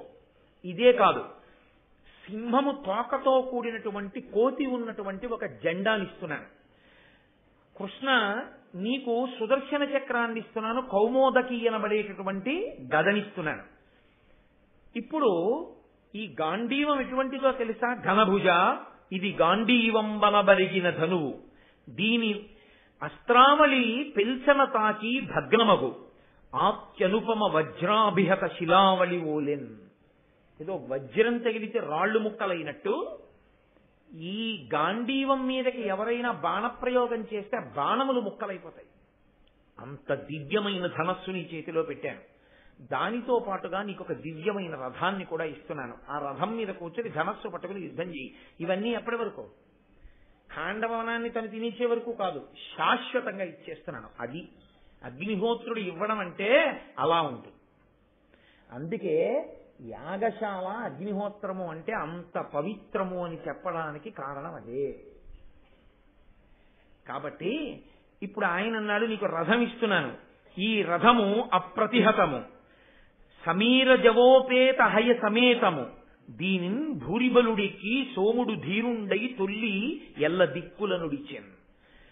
గాలి ఎంత వేగంగా వెళ్ళిపోతుందో ఈ రథం అంత వేగంగా వెళ్ళిపోతుంది. అప్రతిహతము, దీన్నెవ్వరూ పడగొట్టలేరు. ఇటువంటి రథం ఎక్కే పూర్వకాలంలో సోముడు దిక్కులన్నిటినీ గెలిచాడు. అటువంటి రథాన్ని నీకు ఇస్తున్నాను అర్జున. ఇవి వచ్చాయి కాబట్టే కురుక్షేత్ర సంగ్రామంలో అటువంటి యుద్ధం చెయ్యగలిగాడు అర్జునుడు. ఇది అగ్నిహోత్రుడి కోసం వస్తున్నాయా, అర్జునుడి క్షేమం కోసం వస్తున్నాయా, పాండవుల క్షేమం కోసం వస్తున్నాయా? అగ్నిహోత్రుడు ఖాండవనం తినడం అనేటటువంటిది యథార్థమనకు ఒక విష. అది బ్రహ్మగారి పిలిచి ఇంద్రుడికి చెప్పచ్చు. తచ్చకుండా ఎక్కడికో బొమ్మనాయన తినాలి తప్పదని కాదు. ఆ కృష్ణార్జునులకు ఇటువంటి ఆయుధములు నిప్పించాలి. అందుకని కడుపు నిప్పితో కూడా అన్నాళ్ళు అలాగే ఉంచాడు. అగ్నిహోత్రుని యొక్క అనుగ్రహం అంటే అలా ఉంటుంది. అదే సుదర్శన చక్రాన్ని నువ్వు చేతితో పట్టుకుని ఎప్పుడైనా నువ్వు దీన్ని నీ రిపుల త్రియామాచరుల అంటే మూడవ యామమునందు చెరించేవారు, చీకట్లో తిరిగేవాళ్ళు రాక్షసులు. ఆ రాక్షసులు విష్ణువుకి శత్రువులు. ఎందుకంటే ఈయన ధర్మాన్ని నిలబెడదాం అనుకుంటారు, వాళ్ళు ధర్మాన్ని పాడు చేద్దాం అనుకుంటారు. అంతకన్నా శత్రుత్వం ఏమి ఉండవు. కాబట్టి నువ్వు ఈ చక్రాన్ని ప్రయోగిస్తే దీని శక్తి ఏమిటో తెలుసా? ఎదుటివాడి కుత్తుక కోసేసి మళ్ళీ వచ్చి నీ వేలికి తనే వచ్చి నిలబడిపోతుంది. అంత గొప్ప ఆయుధాన్ని, ఈ చక్రాన్ని నీకు ఇస్తున్నాను. కాబట్టి నువ్వు ఈ చక్రాన్ని తీసుకో. దీనితో పాటు కౌమోదకి అనబడేటటువంటి గదిస్తున్నాను. ఇప్పటికీ మనం వాటినే స్తోత్రం చేస్తాం. అరినలిన గదా శంఖ పాణిర్ముకుంద భూ పాదౌ యస్య నాభిః వీరసుర నిలచంద్ర సూర్యౌ చ నేత్రే అని విష్ణు సహస్రం జరిగే ముందు పీఠికలో చదవట్లా. కాబట్టి నీకు చక్రం ఇస్తున్నాను. కాబట్టి ఇప్పుడు ఇంకా మీరు కాపాడగలరా ఇంద్రుడు వస్తే? ఇప్పుడు మీకు ఆయుధములు ఉన్నట్టేనా? అయ్య బాబోయ్, ఆయుధాలా? పొంగిపోతుంటే మేము నీ ఇష్టం తిని భగ్గుమని మండిపో. మామూలుగా వద్దు, భగ్గుమని మండి తినేసి ఎవడడ్డొస్తాడో మేము చూస్తాం. పూర్వం జంకుతూ ఏదో చిన్ని మంటల రూపంలో వెళ్ళేవాడు ఖాండవనంలోకి. ఇప్పుడు కృష్ణార్జునులు ఉన్నారు. పెడిలి సువర్ణ పర్వతము పెక్కు తెరంగుల వ్రయ్యునట్టులప్పుడు వివిధ ప్రకారముల భూరిసి కావళి కాండవంబు నల్లడుగడు పర్వగా పెరిగి కల్పదొడంగె హుతాశనుండు ఏర్పడగ వనంబులోని మృగపక్షి భుజంగమ భూత సంఘములు. ఎలాగ కాల్చేశాడంటేట ఇంకా ఉత్తర క్షణంలో మేరు పర్వతం యొక్క శిఖరములు పెద్దగా బరద్దలైపోతే ఎలా ఉంటుందో అలా ఒక్కసారి ఖాండవనం అంతా అగ్నిహోత్రం అంటుకుంది. అంటుకోవడం ఏమిటి? మొట్టమొదట అందులో ఉండేటటువంటి జంతువులన్నీ పరిగెత్తబోయాయి. కానీ ఎక్కడికని పరిగెడతాయి? అగ్నిహోత్రంలో అవన్నీ కాలిపోయాయి. దాంతో వికృతమైనటువంటి క్రూర మృగముల యొక్క ధనులు, చెట్ల మీద ఉన్న పక్షులు పైకి ఎగరబోయాయి. అగ్నిహోత్రం కింద పరిగెత్తేవాడినే కాదు, అసలు అగ్నిహోత్రం యొక్క శక్తి ఎక్కడో తెలుసా అండి? అగ్నిహోత్రం యొక్క శక్తి పైన ఉంటుంది, కింద కన్నా పైన ఎక్కువ దాన్ని. అందుకే మంట మీద కదా గిన్నె పెడతాం. పైగా అగ్నిహోత్రుడి యొక్క ప్రవాహం కూడా ఊర్ధ్వముఖ చలనం అయింది. ఆయన పైకి ఎక్కుతాడు. నీరు అధోముఖ చలనం కిందకి ఎడుతుంది. మీరు అందుకే అగరవత్తుని ఇలా పెట్టండి, నిధనం అవుతుంది. అగరవత్తు వెలిగించి ఇలా పెట్టండి, పైకి ఎక్కుతుంది. అగ్ని పైకి రేగుతాడు. అందుకని పైకి లేచింది అగ్నిహోత్రం. పైకి లేచేటప్పటికి పక్షులు చెట్ల మించి పైకి లేచిపోబోయి. ఆయన ఎక్కడికి పోతారని ఒక్కసారి పైకి లేచాడు. లేచేటప్పటికి జ్వాలలకి అవన్నీ కింద పడిపోయి కొవ్వలాడుతూ పక్షుల ధ్వనులు, క్రూర మృగాల ధ్వనులు, ఈ ధ్వనులతో పక్షులన్నీ కాలిపోతున్నాయి. పెద్ద మంటలు, సెగలు, పొగలు, పెటిల్లు అన్న ధ్వనులు పేలిపోతున్నవి. రవ్వలతో పైకి రేగిపోతున్నాయి. ఖాండవనం అంతా కాలిపోతోంది. పచ్చిది ఎండిపోయి కాలిపోయింది, ఎండిపోయినట్టు కాలిపోతోంది. తన ప్రతాపం అంతా చూపించి గబగబా వేసేసుకుంటున్నాడు, మందు వేసేసుకున్నట్టు. చూడండి, ముందు తొందరగా ఇది వేసుకోండి, ముందు ప్రాణరక్షణ జరగాలి మీకు అన్నవాడు ఒక గంట వేసుకున్నాను లేదో చూసొద్దాం టీవీ అంటాడేంటి, ముందు గబుక్కుని వేసుకుంటాడు ఏ మంచి నీళ్ళతోటో. అలా గబగబా కాల్చేస్తున్నాడు ఖాండవనాన్ని. ఈ కాల్చడంలో ఏమైందో తెలుసా అండి? హంసలు, కారండవములు, బెగ్గురు పక్షులు, జలపక్షులు, మీరు చదవాలి మహాభారతంలో. నిజంగా జలాశయములు ఉన్నాయి ఇక్కడ. ఈ జలాశయాల్లో కప్పలున్నాయి, చేపలున్నాయి, ఇవన్నీ ఉన్నాయి. ఇంత వేడొచ్చేటప్పటికీ ఈ సరోవరములో ఉన్నటువంటి నీళ్లన్నీ గుబ్బ మరిగిపోయేటప్పటికి అందులో ఉన్నటువంటి జలపక్షులు, చేపలు, కప్పలు, ఎండ్రకాయలు, తాబేళ్లు ఉడికిపోయి ఉత్తర క్షణంలో పైకి ఇలా నీటి మీదకి తేలిపోవడంలో ఏమైపోయిందంటే నీరు ఇంకిపోయింది, ఇది కాలిపోయి. ఇంత విచిత్రంగా కాలిపోతుంటే ఉత్తర క్షణంలో ఈయన కాల్చినంత వేగంగా ఇంద్రుడికి కబురు వెళ్ళదుగా. ఏమన్నా ఖాండవనం ఇంతలా కాలిపోతోంది అని ఇంద్రుడికి చెప్పాలండి. వాళ్ళ స్నేహితుడు ఉన్నాడు ఇందులో తచ్చకుడు అన్నవాడు వాడు ఉండాలిగా, ఎవడో వాడు వెళ్ళి చెప్పాలిగా. వెళ్ళి చెప్పారు ఇంద్రుడికి. అమ్మ బాబోయ్, అందులో నా స్నేహితుడు ఉన్నాడు తక్షకుడు, కాలిపోతాడేమో, వెళ్ళండి అని బ్రహ్మాండమైన మేఘాలని పంపించి వర్షధారలు కురిపించాడు. అగ్నిహోత్రుడు అన్నాడు, అర్జున, కృష్ణ, వర్షపు ధారలు ఎన్ని మేఘాలు వచ్చేసాయో కురిసేస్తున్నాయి అన్నాడు. మీరేం భయపడకండి, అలా భోజనం చేయండి అన్నారు వాడు. అనేసి అర్జునుడు వెంటనే గాంధీవానికి సంధించి అక్షయ బాణతూణిరములలోంచి ఎప్పుడు వింటినారి లాగాడో, ఎప్పుడు సంధించాడో, ఎప్పుడు విడిచిపెట్టాడో తెలియదు. వర్షపు నీటి బిందువులు కూడా కింద పడడానికి వీలు లేని రీతిలో బాణ పరంజా కట్టేశాడు ఖాండవనం అంతా. అది కూడా ఇవాళ మనం ఇలా నీరు జారిపోయేటట్టు కట్టాం, ఖాండవనం బయట నీళ్లు పడేటట్టుగా కట్టాడు ఆ పరంజాని. పడినటువంటి నీళ్ళన్నీ దాని నుంచి కిందకి వెళ్ళిపోతున్నాయి, మేఘాలవి. కింద అగ్నిహోత్రం అద్భుతంగా కాలిపోతాం. ఇప్పుడు ప్రమాదం ఏమొచ్చిందో తెలుసా అండి? ఏమైనా అక్కడ ఇక్కడ మిగిలిన ఏమైనా ఉంటే అవి ఎగిరిపోదామని పైకెడితే ఇంకా వెళ్ళడానికి వీలు లేకుండా పైనోటి అడ్డొచ్చింది అచ్చాలని. అలా అని కింద పడితే అగ్నిహోత్రుడు తినేస్తాడు. ఆయనకి ఎవ్వడూ తప్పించుకోవడానికి వీలు లేకుండా అన్నీ తినడానికి బాగా పనికొచ్చింది. కనపడ్డవన్నీ తినేస్తున్నాడు.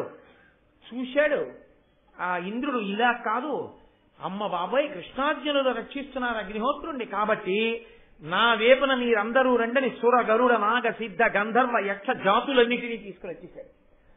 ఇంతమంది బాణప్రయోగం, ఒక్క కృష్ణార్జునులు ఒక పక్కన. ఇంతమంది వాళ్ళు వేసినటువంటి బాణ సమూహముల చేత చెల్లా చెదరైపోయి దిక్కులు పట్టి పారిపోయి ఇన్ని జాతులు. దేవతలందరూ వెళ్ళిపోయారండి అర్జునుడు ఇచ్చిన బాణాలకి. దేవతలు కాదు, ఈ సురలు గంధర్వులు నాగులు వీళ్ళందరూ దిక్కులు పట్టి పారిపోయారు కృష్ణార్జునుల యుద్ధానికి.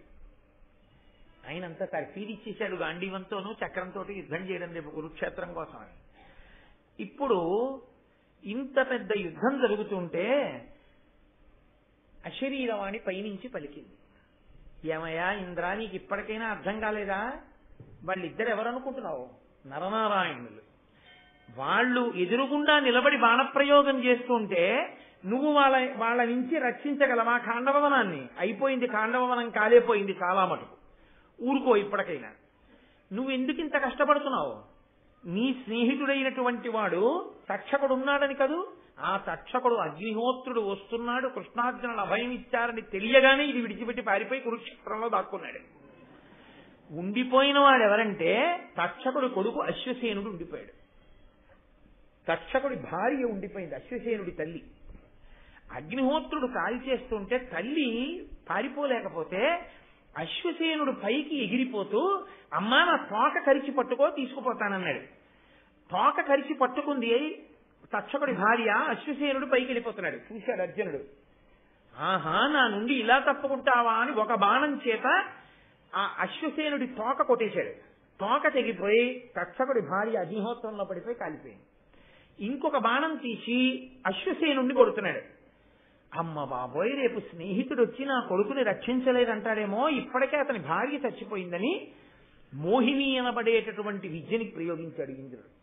ప్రయోగించడంలో ఒక్క క్షణం బాణప్రయోగం చేయడంలో తత్తరపడ్డాడు అర్జునుడు. ఒక్క క్షణం ఆ మోహిని విద్యకి, అంతే. ఈలోగా కురుక్షేత్రానికి పారిపోయాడు అశ్వసేనుడు కూడా. కాబట్టి తక్షకుణ్ణి అశ్వసేనుణ్ణి రక్షించుకోగలిగాడు ఇంద్రుడు, కానీ తక్షకుడి భార్య మాత్రం అందులో కాలిపోయింది.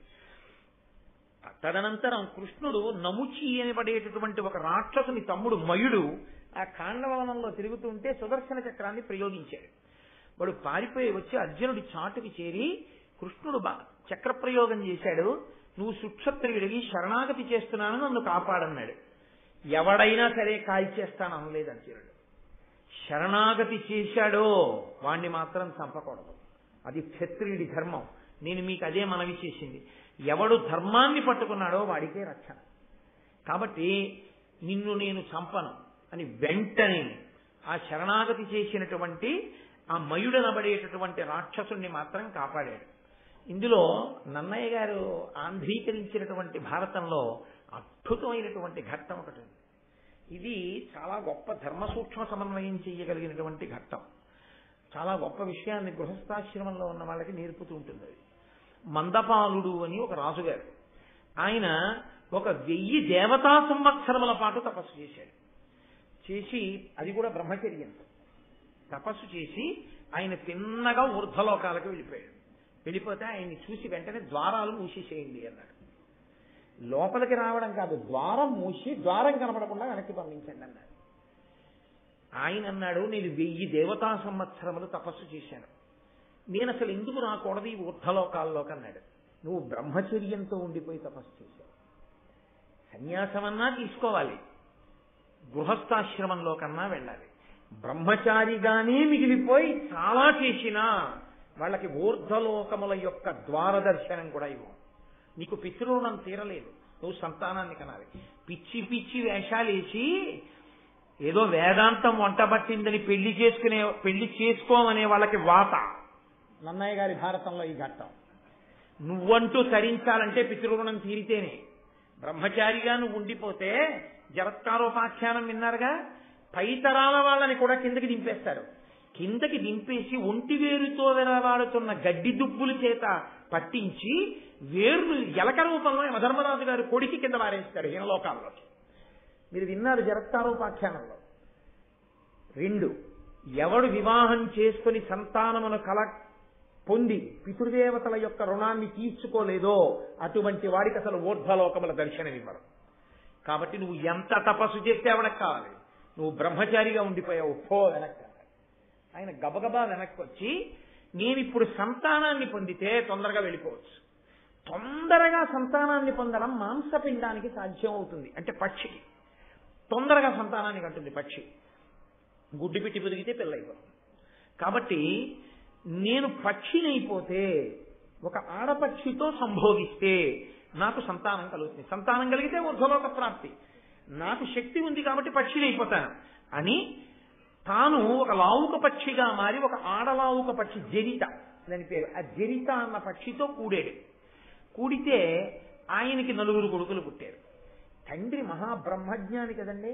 ఉపాధి ఏదైతే, ఉపాధితో సంబంధం ఉండదు మీకు. భక్తితో ఒక్కొక్కసారి ఏ వేదంబు పఠించలూత భుజగం వేశాస్త్రములు సూచే తానే విద్యాభ్యాసమునస్య కరి చించే మంత్రము హించే బోధా విద్భావ నిదానములు చదువులయ్యా కాదు మీ పాద సంక్షేమాసక్తియ కాక జంతుతతికిన్ శ్రీకాళహస్తీశ్వర అంటాడు ధూర్జటి. పాము, ఏనుగు, సాలెపురుగు ఇవి కాళహస్తీశ్వరుణ్ణి ఆరాధించి మోక్షాన్ని పొందలేదా? ఉపాధి ఏదైతే ఎవడకు కావాలి. మనుష్యుడిగా పుట్టావు, ఒక్క పూట సంధ్యావందనం చేయవు, ఒక్క యాగం చేయవు, యాగశాలకు ప్రదక్షిణం చేయవు, దేవాలయంలోకి రావు, ఒక్కసారి నామం చెప్పావు, ఎవడకు కావాలి మనుష్యోపాధి? అందుకొకటి శంకరాచార్యులు వారు శివానందలారి చేస్తే నరత్వం దేవత్వం నగవన మృగత్వం మశకత పశుత్వం కీటత్వం భవత విహగత్వాది జననం సదాత్పాదాబ్జ స్మరణ పరమానందలహరి విహారాసక్తం యద్ధూతయమిహ కింతేన వపుష. ఈ శరీరం ఇమ్మని నేను అడగను, కొండ చెయ్యి, ఇబ్బంది ఏమిటి? నగవన మృగత్వం, ఏది చేసినా నాకు పర్వాలేదు. సదాత్పాదాబ్జ స్మరణ పరమానందలహరి విహారాసక్తం, నీ పాదములను నిరంతరము స్మరించడము యందు గొప్ప ఆనందాన్ని పొందాలి. అంబుజోదర దివ్య పాదారవింద చింతనామృత పాన విశేష మత్త చిత్తమేరీతి ఇతర విషయంబు చెరనేర్చు వినుత గుణశీల మాటలు వేయునేలా అంటారు ప్రహ్లాదుడు. ఆ మందార మకరంద పానము చేత మచ్చెక్కిపోయిన హృదయానికి ఇతర విషయాలు ఎందుకయా తండ్రి, నాకు అక్కర్లేదన్నాడు. కాబట్టి ఉపాధితో సంబంధం ఉంది. కొండగా పుట్టింది భద్రాచలం, అయితేనే అవతారాన్ని విడిచిపెట్టేసినటువంటి రామచంద్రమూర్తిని మళ్లీ తీసుకొచ్చి కూర్చోబెట్టింది. ఆయన మరిచిపోయిన ఆయుధాలు ఎలా పట్టుకోవాలో కానీ తీసుకొచ్చి కూర్చోబెట్టింది. వామాంక స్థిత జానకీ పరిలసత్ కోదండ దండంకరే చక్రం చోద్భకరేడ బాహుయుగలే శంఖం శరం దక్షిణే బిభ్రాణం జలజాతపత్రనయనం భద్రాద్రిముద్రిస్థితం కేయూరాది విభూషితం రఘుపతిం సౌమిత్రియుక్తం భజే అని శంకర భగవత్పాదులు స్తోత్రం చేశారు ఆ రామచంద్రమూర్తిని చూసి. అంత గొప్పగా తీసుకొచ్చింది ఒక కొండ, అంత గొప్పగా మోక్షం పొందింది కాళహస్తి క్షేత్రంలో. నరజన్మ ఎత్తి మాత్రం ఎంతమంది ఈశ్వర పథంలో అడుగులు వేయగలుగుతున్నారు? మనుష్య శరీరం ఒక్కటి ఉన్నంత మాత్రం చేత తరించిపోడు. మనుష్య శరీరాన్ని ఉపయోగించుకున్నవాడు తరిస్తాడు. గుడి బయట నుంచి ఉంటేనే ఆ ఆవు గొప్పది ఉపాధి చేత, గుడి లోపలికి వస్తేనే. లోపల వస్తువు మారనప్పుడు భేషజానికి పూజలు పనికొస్తే, భేషజానికి శరీరం పనికొస్తే, ఈశ్వరుడి ముందు అహంకార పరిత్యాగం చేసి వినయంతో తల వంచడం నీకు చేత కాకపోతే, ఇలా తలెత్తి గుండెల మీద చెయ్యేసుకు చూపించుకోవడానికి నీ పనికొస్తే, తెచ్చినవన్నీ నీవే అన్న భ్రాంతి నీకుంటే, నీ అహంకారానికి అది ఆలవాలమైతే ఎవడకు కావాలా మనుష్య జన్మ? 2 పువ్వులు తెస్తావు, నీ తెచ్చానంటావు. ఏది చేసినా నే చేశాను వాత పెట్టలా శంకరాచార్యుల వారు? గభీరే కాసారే విశతి విజనే ఘోర విపినే విశాలే శైలే చ భ్రమతి కుసుమార్థం జలమతి సమర్ప్యైచేత సరసిజముమానాదభవతే సుఖేనావస్థాతుం జనైహ నజానాతి కిమహో అని అడిగారు. కాబట్టి ఆ వినయం, ఆ భక్తి ప్రధానం. ఉపాధితో ఏముంది? ఈ ఉపాధితో ఉండి భక్తి లేనప్పుడు ఇది ఉన్నా ఒకటే, ఊడిపోయినా ఒకటే.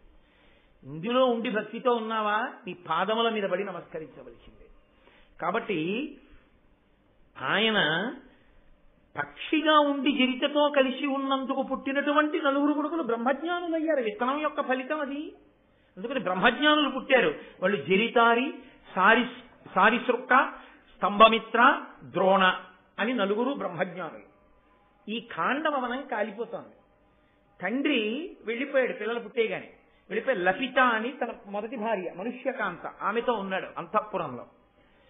ఈ జరిత అంది ఏడుస్తూ, మీ తండ్రి సంతానాన్ని కన్నాడు, రక్షించవలసిన వాడు రక్షించకుండా వెళ్ళిపోయాడు. ఇప్పుడు నేను ఈ కోణల్ని ఏమి రక్షించుకోగలను? ఇదిగో ఇక్కడ ఒక చిన్న బిలం ఉంది, కన్నం. కన్నంలోకి వెళ్ళిపోతే అగ్ని ఏం చేయలేదు. కానీ మన ప్రారంభం ఏంటంటే మనం మాంసపిండాలం. మాంసపిండమైన కారణం చేత మనం దొరకగానే ఎలక కొరికేస్తుంది. కాబట్టి అందులోకి వెళ్ళి బయటికి వచ్చి బతుకుతామని నమ్మకం లేదు. ఇక్కడే ఉంటే అగ్నిహోత్రుడి యొక్క అనుగ్రహం అంటూ కలిగితే మనం బ్రతకచ్చు. ప్రమాదం ఏర్పడినప్పుడు ఖచ్చితంగా చచ్చిపోతామన్న దాంట్లో వేలు పెట్టకూడదు. ఏవో చచ్చిపోవచ్చు, చచ్చిపోకపోవచ్చు అన్న దాని మీదే నిలబడాలి. కాబట్టి చెట్టు మీదే ఉందాం. అగ్ని ఇక్కడ దాకా వచ్చేసి కాల్చేస్తే కాలిపోదాం. ఈ లోపల మనకి ఏమైనా అదృష్టం కలిసి వస్తే కలిసి వస్తుంది. బొరియలోకి వెళ్ళొద్దు. కాబట్టి నేను మీతో ఉంటానండి అంటే ఆ పక్షులు అన్నాయి, వద్దమ్మా నువ్వు కూడా వెళ్ళిపో, నువ్వు కూడా వెళ్ళిపో నాన్నగారిలాగే, మేము బతికి ఉంటే ఉంటాం, లేకపోతే లేదు. అమ్మా నువ్వంటూ ఉంటే మళ్ళీ నీకు బిడ్డలు పుడతారు. కానీ అమ్మా నువ్వు మరణించి మేముంటే అమ్మ మళ్ళీ రాదుగా మాకు, అందుకని వద్దమ్మా నువ్వు వెళ్ళిపో అన్నాయి. కానీ మందపాలుడు కృతఘ్నుడై వెళ్ళిపోలేదు బిడ్డల్ని కని. ఖాండవనాన్ని దహించడానికి మొట్టమొదటిసారి అగ్నిహోత్రుడు వెళుతున్నప్పుడే ఆయన గబగబా అగ్నిహోత్రుడి ముందుకెళ్లి వేదాంతర్గతమైనటువంటి అగ్ని సూక్తంతో ఆయన్ని ప్రార్థన చేశాడు. మీకు ఇదొక చాలా గొప్ప విషయం అండి శాస్త్రంలో. మీరు ఒక దేవతామూర్తిని ఎలా ప్రార్థన చెయ్యాలో, ఎలా పొగడాలో మనకి రాదని ఋషులు ఏం చేశారంటే సూక్తములను ఇచ్చారు. సూక్తము అన్న మాటకు అర్థం ఏంటంటే సూక్తము, బాగుగా చెప్పబడినది. ఎంత బాగుగా, నువ్వు అంత బాగా చెప్పలేవు. కాబట్టి దుర్గాదేవి అనుగ్రహం నువ్వు పొందాలి. నీకేమైనా వస్తే ఓం జాతవేదసే సునవామ సోమన్ అని చక్కగా దుర్గా సూక్తం చదువు. నీకు రాదు, ఎవరైనా బాగా చదవగలిగిన వాళ్ళు కనబడి చదువుతుంటే భక్తితో కూర్చుని విను, చాలు నీకు ఆ ఫలితం వచ్చేస్తుంది. సూక్తమునందు పూజ కూడా అక్కర్లేదు, సూక్త పఠనం చేస్తే చాలండి. దుర్గా సూక్తం చదివారనుకోండి ప్రమాదం తప్పిపోతుంది తెలుసా అండి, అంత శక్తివంతం దుర్గా సూక్తం. అందుకే అన్ని సూక్తముతో దేవత పేరు పెడతారు. నీలా సూక్తం, భూసూక్తం, పురుష సూక్తం, శ్రీ సూక్తం, మంజు సూక్తం, అన్ని సూక్తములే. అంటే దాని గురించి బాగుగా చెప్పబడినది. ఇది తెలుసున్నవాడు మందపాలుడు. కాబట్టి ఆయన విడిపోతున్నాడు ఖాండభవనం మీదకి అగ్నిహోత్రుడు. ఆయన పక్కన నిలబడి అగ్ని సూక్తములతో ప్రార్థన చేశాడు. వేదాంతర్గతమైన అగ్ని సూక్తాన్ని చదివాడు. మీకు రెండో మాట వచ్చింది అగ్ని సూక్తం అప్పుడే ఆదిపర్వంలో. ఒక మారు చదివారు అక్కడ. ఎవరు చదివారు? వశిష్ఠ మహర్షి తన శిష్యుడికి సూర్యభగవానుడి యొక్క కూతురైన తపతిని తీసుకొచ్చి వివాహం చేయడం కోసమని నిమిషానికి 365 మాడలు వెళ్ళిపోయేటటువంటి సూర్యరథంతో కలిసి వెడుతూ సూర్య సూక్తం చదివాడు.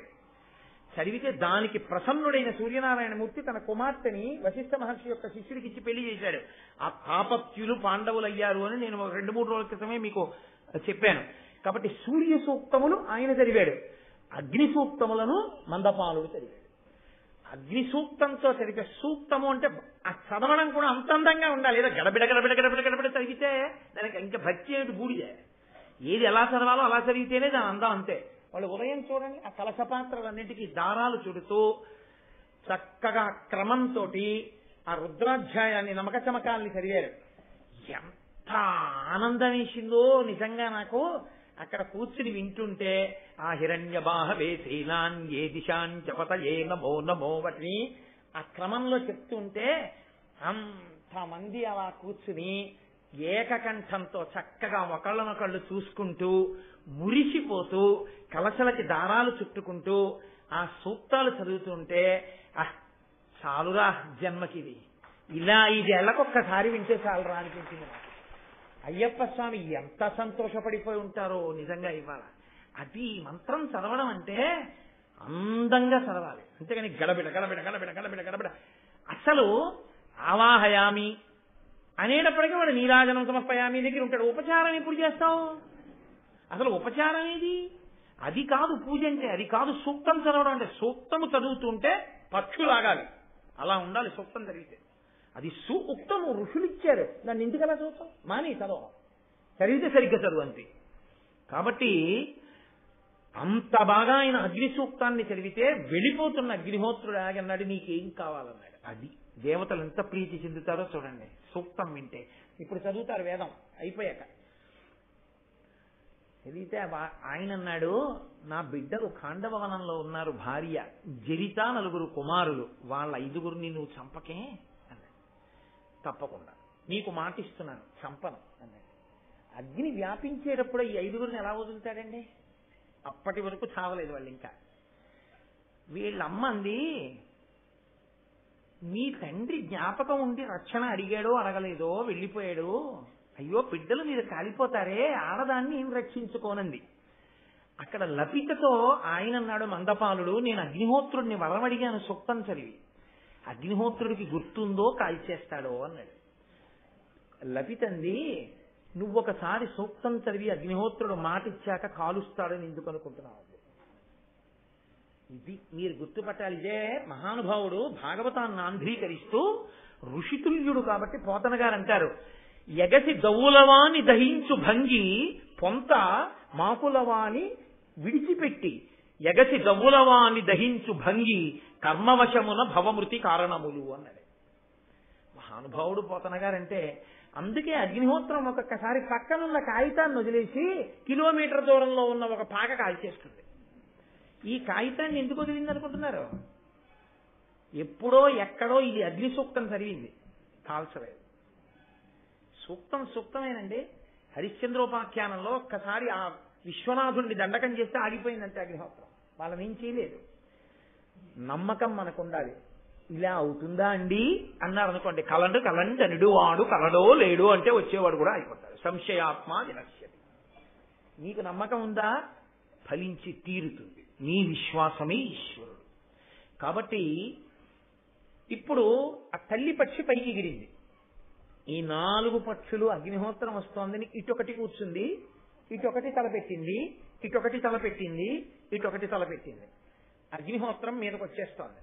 ఆయనకి జ్ఞాపకం ఉంది చూసుకోండి, వీళ్ళని కాల్చకూడదని గుర్తుపెట్టుకున్నాడు ఆయన.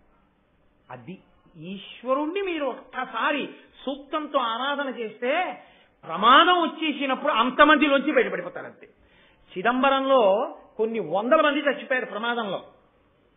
తండ్రి గారు చేసుకున్న పుణ్యం, గిని చిన్న పిల్లవాడు పంచదార చిలక అనేవారు, ఆ పిల్లాడు ఒక్కడు నిద్రపోయాడు, వెళ్ళలేదు ఉత్సవానికి, బతికేశాడు. ఆ బతికేసిన పిల్లాడు ఎవరో తెలుసా? కొన్ని కోట్ల మందిని సనాతన ధర్మంలో బతికించేశారు. ఆయనే కంచికామకోటి పీఠాధిపత్యం వహించిన నడిచే దేవుడు పరమాచార్య చంద్రశేఖరేంద్ర సరస్వతి మహాస్వామి గారు. కాబట్టి ఈశ్వరుడు అనుగ్రహించగలరు. ఒక్కసారి నువ్వు అలా చదివితే చాలు జీవితంలో సూక్తం. ఇప్పుడు 4 వేపులకి 4 ముఖాలు పెట్టిన ఈ పక్షులు అగ్ని మీదకి వచ్చేస్తుంటే తండ్రి గారి యొక్క వారసత్వం కదూ. వీళ్ళన్నారు మీదకొస్తోంది అగ్ని, మనం ఏం చేస్తాం? కాబట్టి నలుగురం కూడా చక్కగా కూర్చుని బ్రహ్మగారు 4 ముఖాలతో ఎలా చదువుతాడో అలా అగ్నిహోత్రుడి మీద సూక్త పఠనం చేద్దాము అని వాళ్ళు వేదంలో ఉన్నటువంటి మంత్రములను అగ్ని సూక్తములను చదువుతున్నారు. అగ్నిహోత్రుడు చూసి, తండ్రి అదే చదివాడు, పిల్లలు అదే చదివారు, ఎంత గొప్పవాళ్ళు రా అని పక్షి పిల్లల్ని విడిచిపెట్టి వెళ్ళిపోయాడు అగ్నిహోత్రుడు. అంటే మీరు ఒకటి గుర్తు పెట్టుకోవాల్సి ఉంటుంది. నన్నయ్య గారు జ్ఞాపకం చేస్తున్నారు, ఐశ్వర్యం ఇచ్చిన అగ్నిహోత్రుడే, ఆపద తప్పించిన అగ్నిహోత్రుడే. అగ్నిహోత్రం ఉన్న చోట శాల వెయ్యడం అంటే అంత గొప్పదండి. అందుకే కరువుకొచ్చిన ప్రమాదాన్ని తీసి పారేస్తాడంటే ఆయన, అంత గొప్పది. అందుకే యాగశాల మురిసిపోయాను నేను. ఉత్సవం ప్రారంభం అప్పటి నుంచి యాగశాల చాలా జాగ్రత్త, యాగశాల అలా ఉండాలి. ఎందుకని ఒక్కటే మహానుభావుడు అగ్నిహోత్రుడు అక్కడ రగులుతాడు, ఆయనే అక్కడి నుంచి తీసుకెడతాడు దేవతలకి హవిస్సులు. ఆ యాగశాలయే కొన్ని సంవత్సరముల పాటు ఈ దేవాలయం అభ్యున్నతికి, మన యొక్క క్షేమానికి కారకం అవుతుంది. అంత పవిత్రం ఆ యాగశాల. కాబట్టి 4 ముఖములతో చదివేట 4 పిల్లలు చదివితే ఆయన అనుగ్రహించేశాడంతే. ఇది అగ్నిహోత్రం, ఇది ఖాండవవన దహనం. కానీ నాకు నన్నయ్య గారి యొక్క అనుగ్రహంతో, మా గురువు గారి అనుగ్రహంతో, అయ్యప్ప స్వామి అనుగ్రహంతో ఖచ్చితంగా అగ్నిహోత్రుడు అనుగ్రహించాడు మనందరినీ యాగశాలలో అనడానికి గుర్తేమిటో తెలుసా అండి? ఇవాళ ఎట్టి పరిస్థితుల్లో ఈ ఘట్టంతో నేను ఉపన్యాసాన్ని పూర్తి చేయకూడదు. 7వ తారీఖు పూర్తి చేసేటట్టుగా పెట్టుకున్నాను. అందులో నేను ఇవాళ అంటే 2 రోజులు వెనక్కుంటాను, ఎక్కడో మైమరిచిపోయి వెనక్కి పడిపోతుంటాను. అలాంటి వాణ్ణి అనుకోకుండా ఈశ్వరుడు ఎందుకో స్వామివారు నువ్వు వద్దయ్యా 7వ తారీఖు నేను కూడా వింటాను 6వ తారీఖు ప్రసంగం అంటే వద్దండి మీరు పీఠార్చన చేయండి అని 5వ తారీఖు పూర్తి చేస్తాను. అవుతుందా అనుకున్నాను. 5వ తారీఖు ఖాండవవన దహనం, అగ్ని సూక్తం, అగ్నిహోత్రుడి యొక్క వైభవంతో అక్కడ యాగశాలలో అగ్ని ప్రజ్వరిల్లిన రోజునే ఇక్కడ ఉపన్యాసాలు కూడా పూర్తవడం ఈశ్వరానుగ్రహమే. ఇంకెంతకన్నా తాత్కాణం ఏం కావాలి? కాబట్టి తదనంతర కాలమునందు దేవేంద్రుడు ప్రీతి చెంది అనేకమైనటువంటి అస్త్ర సంబంధమైన మంత్రములను కూడా అర్జునుడికి ఉపదేశం చేసి, కొడకా ఎంత గొప్ప యుద్ధం చేశావురా అని కృష్ణ భగవానుణ్ణి ప్రార్థించాడు. అప్పుడు ఇప్పుడు ఎప్పుడూ నా కొడుకుని ఇలాగే అంటిపెట్టుకుని ఉండేం కృష్ణ, నిన్ను నేను ప్రార్థన చేసేది ఇదే అన్నాడు. మనకి కూడా ఎప్పుడు ఈశ్వరుడు మనని అంటిపెట్టుకుని ఉండేటట్టుగా మహాభారతం విన్నందుకు, ఆదిపర్వం చెప్పుకున్నందుకు పరమేశ్వరుడు ప్రీతి చెంది ఆయన చల్లటి చూపు మనని చూస్తే అంతకన్నా మనకి ఏమీ అక్కర్లా. ఎందుకో తెలుసా అండి? ఆయన చల్లని చూపే మనకు అన్నిటినీ ఇస్తుంది. కాబట్టి నాకేమీ చేత కాకపోయినా ఒక్క పద్యం రావడదు, గబగబా 2 విషయాలు సమన్వయం చేయలేను, ఏమీ తెలీదు, అయినా భారతం చెప్తానని పెద్ద మనగాళ్ళ కూర్చుంటే 1 రోజా 2 రోజులా 26 రోజులు నన్ను ఇలా భరించి ఇన్ని వేల మంది నాకంటే ఇంత వేదిక ఎంత ఇరుక్కు కూర్చున్నారో పాపం ఈ తల్లులు. ఇంతమంది ఇలా కూర్చుని ఇన్నాళ్లు భారతం విన్నందుకు మీ అందరికీ నా ధన్యవాదములను ఆవిష్కరిస్తూ ఇక్కడితో ఇవాల్టితో ఆదిపర్వం పూర్తయిపోయింది. 18 పర్వములు చెయ్యాలి అని ఒక కోరిక ఉంది. రామాయణ భాగవతములు అయ్యాయి కాబట్టి భారతం చెప్పవస్తే ఏదో మా అమ్మ అంత కష్టపడి ప్రసవ వేదన పొంది నాకు ఈ శరీరం ఇచ్చినందుకు, అమ్మా నువ్వు నాకు ఈ శరీరం ఇచ్చినందుకు ఉత్తినే వాడుకోలేదమ్మా, నువ్వు అంత కష్టపడ్డందుకు నేనేదో చెప్పాను మా అమ్మ అని మళ్ళీ మా అమ్మని కలుసుకునే రోజు వచ్చినప్పుడు చెప్పుకోగలుగుతాను. కాబట్టి ఏమో అవకాశం ఉంటే 1 సంవత్సరం పాటు అసలు ఏ ఊరు వెళ్లకుండా 1 సంవత్సరం మహాభారతం అంతా పూర్తి చేసే వరకు 2011లోనో ఎప్పుడో పూర్తిగా 18 పర్వాలు పూర్తయిపోయేలా మహాభారతాన్ని చెప్పుకునే ప్రయత్నం చేద్దాం. ఆ మహాభారతం అంతా గోపాలకృష్ణ గారి సమక్షంలోనే జరుగుతుంది. కాబట్టి చాలా చాలా సంతోషం. నేను మీతో ఒక విషయం మనవి చెయ్యాలనుకుంటున్నాను. మంగళం చెప్పే ముందే ఆ విషయం చెప్పి మంగళం చెప్పేస్తాను. స్వస్తి అన్నాను కాబట్టి ఇది వేరుగా చెప్తున్నట్లు. నేను ఇప్పటిదాకా మీతో యాగశాల వైభవాన్ని అనుసంధానం చేశాను. మనం క్రమశిక్షణగా నిలబడగలిగితే చాలా. అందులో నాకు అపనమ్మకం ఏం లేదు మీ అందరి మీద, ఎందుకంటే ఎన్ని ఉత్సవాల్లోనూ మీరు అలా నిలబడిన వాళ్ళు. మనం ఈ ప్రాంగణాన్ని విడిచిపెట్టేసి ఇప్పుడు అందరం బయటికి వెళ్ళిపోదాం, యాగశాల దగ్గర నిలబడదాం. యాగశాలకు ఎటు నిలబడతారో, ముందు నిలబడతారో, ఎలా నిలబడినా సరే ఋత్విక్కులకి మాత్రం మనం అభ్యంతరం కల్పించకూడదు. వాళ్ళిప్పుడు చతుర్వేద స్వస్తి చేస్తారు ఆ యాగశాలలో. అది అద్భుతం, చూడాలి. రేపు ఒక్కరోజే కదండి, ఎల్లుండి కుంభాభిషేకం అయిపోతుంది.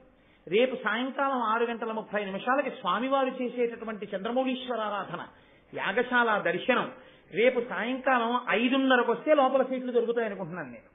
లేకపోయినా పర్వాలేదు, బయటికి లైవ్ టెలికాస్ట్ అవుతుంది. ఇప్పుడు చక్కగా అక్కడ చతుర్వేద స్వస్తి చేసి నీరాజన మంత్ర పుష్పాలు ఇచ్చి స్వామివారికి చాలా ప్రీతి. ఈశ్వరుడు ఎందుకు చెందుతాడో తెలుసా అండి? వీణానాదం వినపడాలి. ఇప్పుడు వీణ మీద ఒక కీర్తన వినిపిస్తారు. అలాగే ఆ డోలు సన్నాయి మీద అసుర సంధ్య వేళ దాటింది యాగశాల కాబట్టి అక్కడ శివతాండవాన్ని మోగిస్తారు. ఋత్విక్కులలోనే ఒక ఋత్విక్కు శివతాండవం మీద పాట పాడతారు. ఇన్నింటితో వైభవోపేతంగా ఇప్పుడు అక్కడ కార్యక్రమం ఉంటుంది. రేపు ఉదయం తెల్లవారుజామున సుప్రభాతంతో మొదలుపెట్టి భగవన్నామాన్ని రేపు సూర్యాస్తమయ పర్యంతం చదువుతారు. ఇంత గొప్ప క్రతువులో కూర్చుని ఒక్కసారి కూడా భగవన్నామని చెప్పుకోకపోతే మనం ఏదో కోల్పోయిన వాళ్ళం అవుతాం.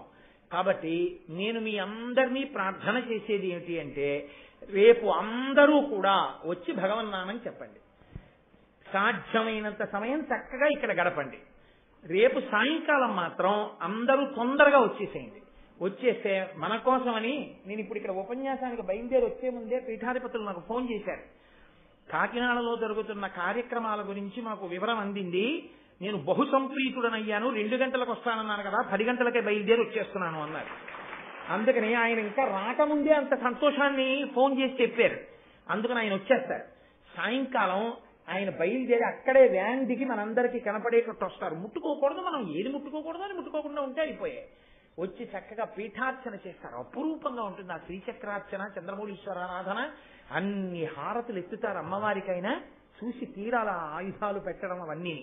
కాబట్టి రేపు చక్కగా ఆ పీఠార్చన అసుర సంధ్య వేళలో చూద్దురు గాని, ఎల్లుండి ఉదయం స్వామివారికి కుంభాభిషేకం, దేవాలయం చుట్టూ షామియానాలు, కుర్చీలు అన్ని వేసేస్తారు. చక్కగా రేపు రాత్రి నవపాషాణం కుమ్ముతారు ఇక్కడ, అదంతా కూడా చూడొచ్చు. కాబట్టి మీ అందరూ కూడా కొద్దిగా ఆలస్యమైనా ఉండడానికి వీలుగా, మళ్ళీ వెళ్లిపోయేటప్పుడు కూడా భద్రంగా మీ బిడ్డలనో ఎవరినో దగ్గర పట్టుకుని జాగ్రత్తగా మీ నగలను రక్షించుకుంటూ, అమ్మ ప్రత్యేకించి ఆడవారు జాగ్రత్తగా వెళ్ళండి. ఎందుకంటే ఎవరి సందడి వారిది. భక్తితో మీరుంటారు, ఇంకొక రకమైన దృష్టికోణంతో బయట ఉండే కొంతమంది సమాజ వ్యతిరేక శక్తులు ఉంటాయి. కొంచెం జాగ్రత్తగా మీరు బయలుదేరేదురు కానీ. ఇప్పుడు చక్కగా తోసుకోకుండా యాగశాల ముందుకు రండి. అందరూ కూడా నీరాజన మంత్ర పుష్పాలు అయిపోయాక యాగశాలకి ప్రదక్షిణం చేసి బయలుదేరుదురు కానీ. కాబట్టి నేను మీకు ఏది చెప్పాలనుకున్నానో అది పూర్తి చేశాను అని నేను అనుకుంటున్నాను. కాబట్టి ఇప్పుడు మనం ఈ కార్యక్రమం అయిపోయిన తర్వాత లేచి అక్కడికి వెళ్ళిపోదాం. ఇంతకన్నా నేను ముఖ్యంగా మీకు చెప్పవలసింది ఏమైనా ఉంటే పర్వాలేదు, రోజు కలుస్తూనే ఉంటాను కాబట్టి రేపు పొద్దున్న సాయంకాలం మళ్ళీ నేను మీకు చెప్తాను. ఎవరు యాగశాల ముందుకి ఋత్విక్కుల దగ్గరికి మాత్రం వెళ్ళిపోకండి అమ్మా, కొంచెం విశాలంగా నించోండి. అయిపోయాక ప్రదక్షిణం చేద్దరు కానీ అందరూ. మీ పర్మిషన్ తో మంగళాశాసనపరై పదాచార్య పురోగమై సర్వైశ్చ పూర్వైరాచార్యై సత్కృతాయాస్తు మంగళం. మంగళం కోసలేంద్రాయ మహనీయ గుణాత్మనే చక్రవర్తి తనూజాయ సర్వభౌమాయ మంగళం. ఉమాకాంతాయ కాంతాయ కామితార్థప్రదాయినే శ్రీగిరీశాయ దేవాయ మలినాథాయ మంగళం. కరచరణకృతం వా కర్మవాక్కాయజం వా శ్రవణనైనజం వా మానసం వా పదార్థం విహితమవిహితం వా సర్వమేత్తక్షమస్వ. శివ శివ కరుణాబ్ధే శ్రీ మహాదేవ శంభో. సర్వం శ్రీ ఉమామహేశ్వర పరబ్రహ్మార్పణమస్తు.